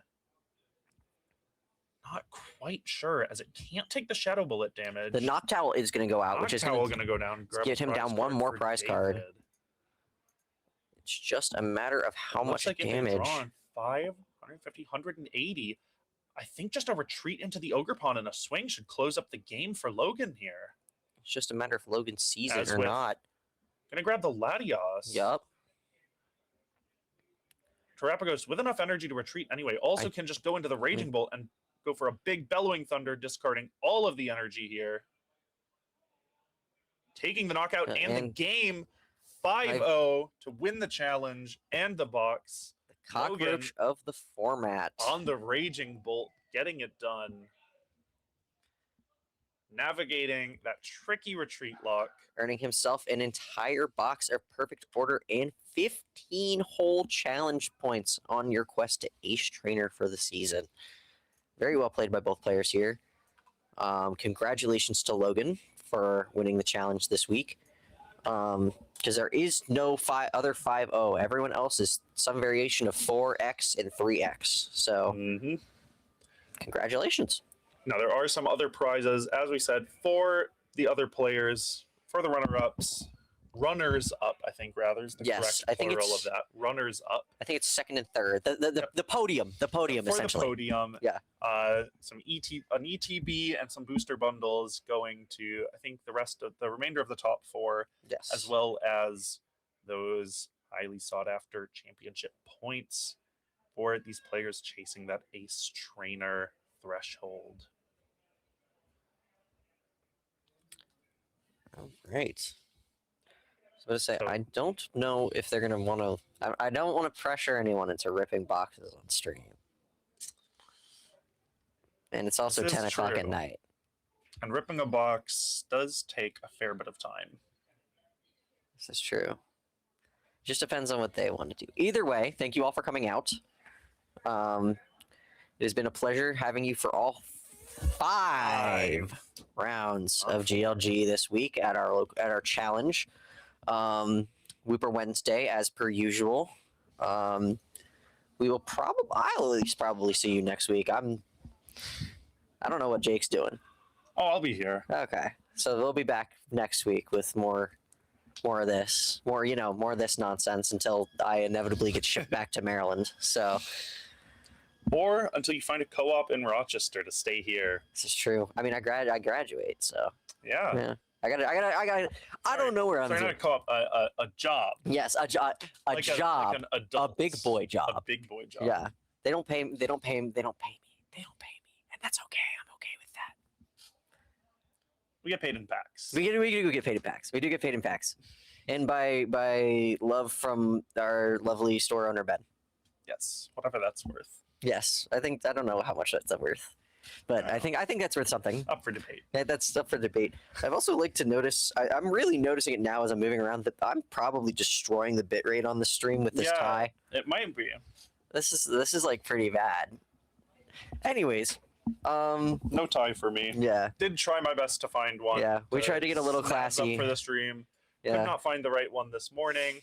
No one had any of them kicking around the Yeah. lounge, and so tried to get really. a little bit more of a semi-formal look, like Yeah. a business, not quite casual. Yeah, I'd say this is pretty business yeah. casual. Yeah. It's pretty business casual. Much Just more relaxed. yeah, just a little bit fancier for.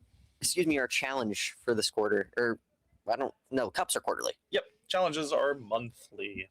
Don't you guys like when I just talk nonsense? That's why he's here, to make sure that I'm, being Most of the time. most of the time. And that's also why you're here, to keep me from rambling off the rails as well. Snow sink. Snow sink. Snow And sink. I think with the round timer expiring, it is about that time that the stream itself will be snow synced and wrapped Yes. up here. We will be taking you all to the discard pile until next week, when we inevitably night stretcher you back. That's good. Like That. I could have used Super Rod, but it's not a format anymore. So Yes, Super Rod has rotated. So, we'll night stretcher you all in the back we into will the night stream stretcher next you week. all back to the bench next Wednesday. Next Whooper Wednesday. Next Whooper Wednesday here at Great Lakes GLG. Gaming. Thank you everybody for tuning in, and I hope you all enjoyed, and we'll see you next week. have a great night. That too. And a good morning. That too. It is 10 o'clock at night. Everyone go to bed. Good night, guys. Good night. Go to bed.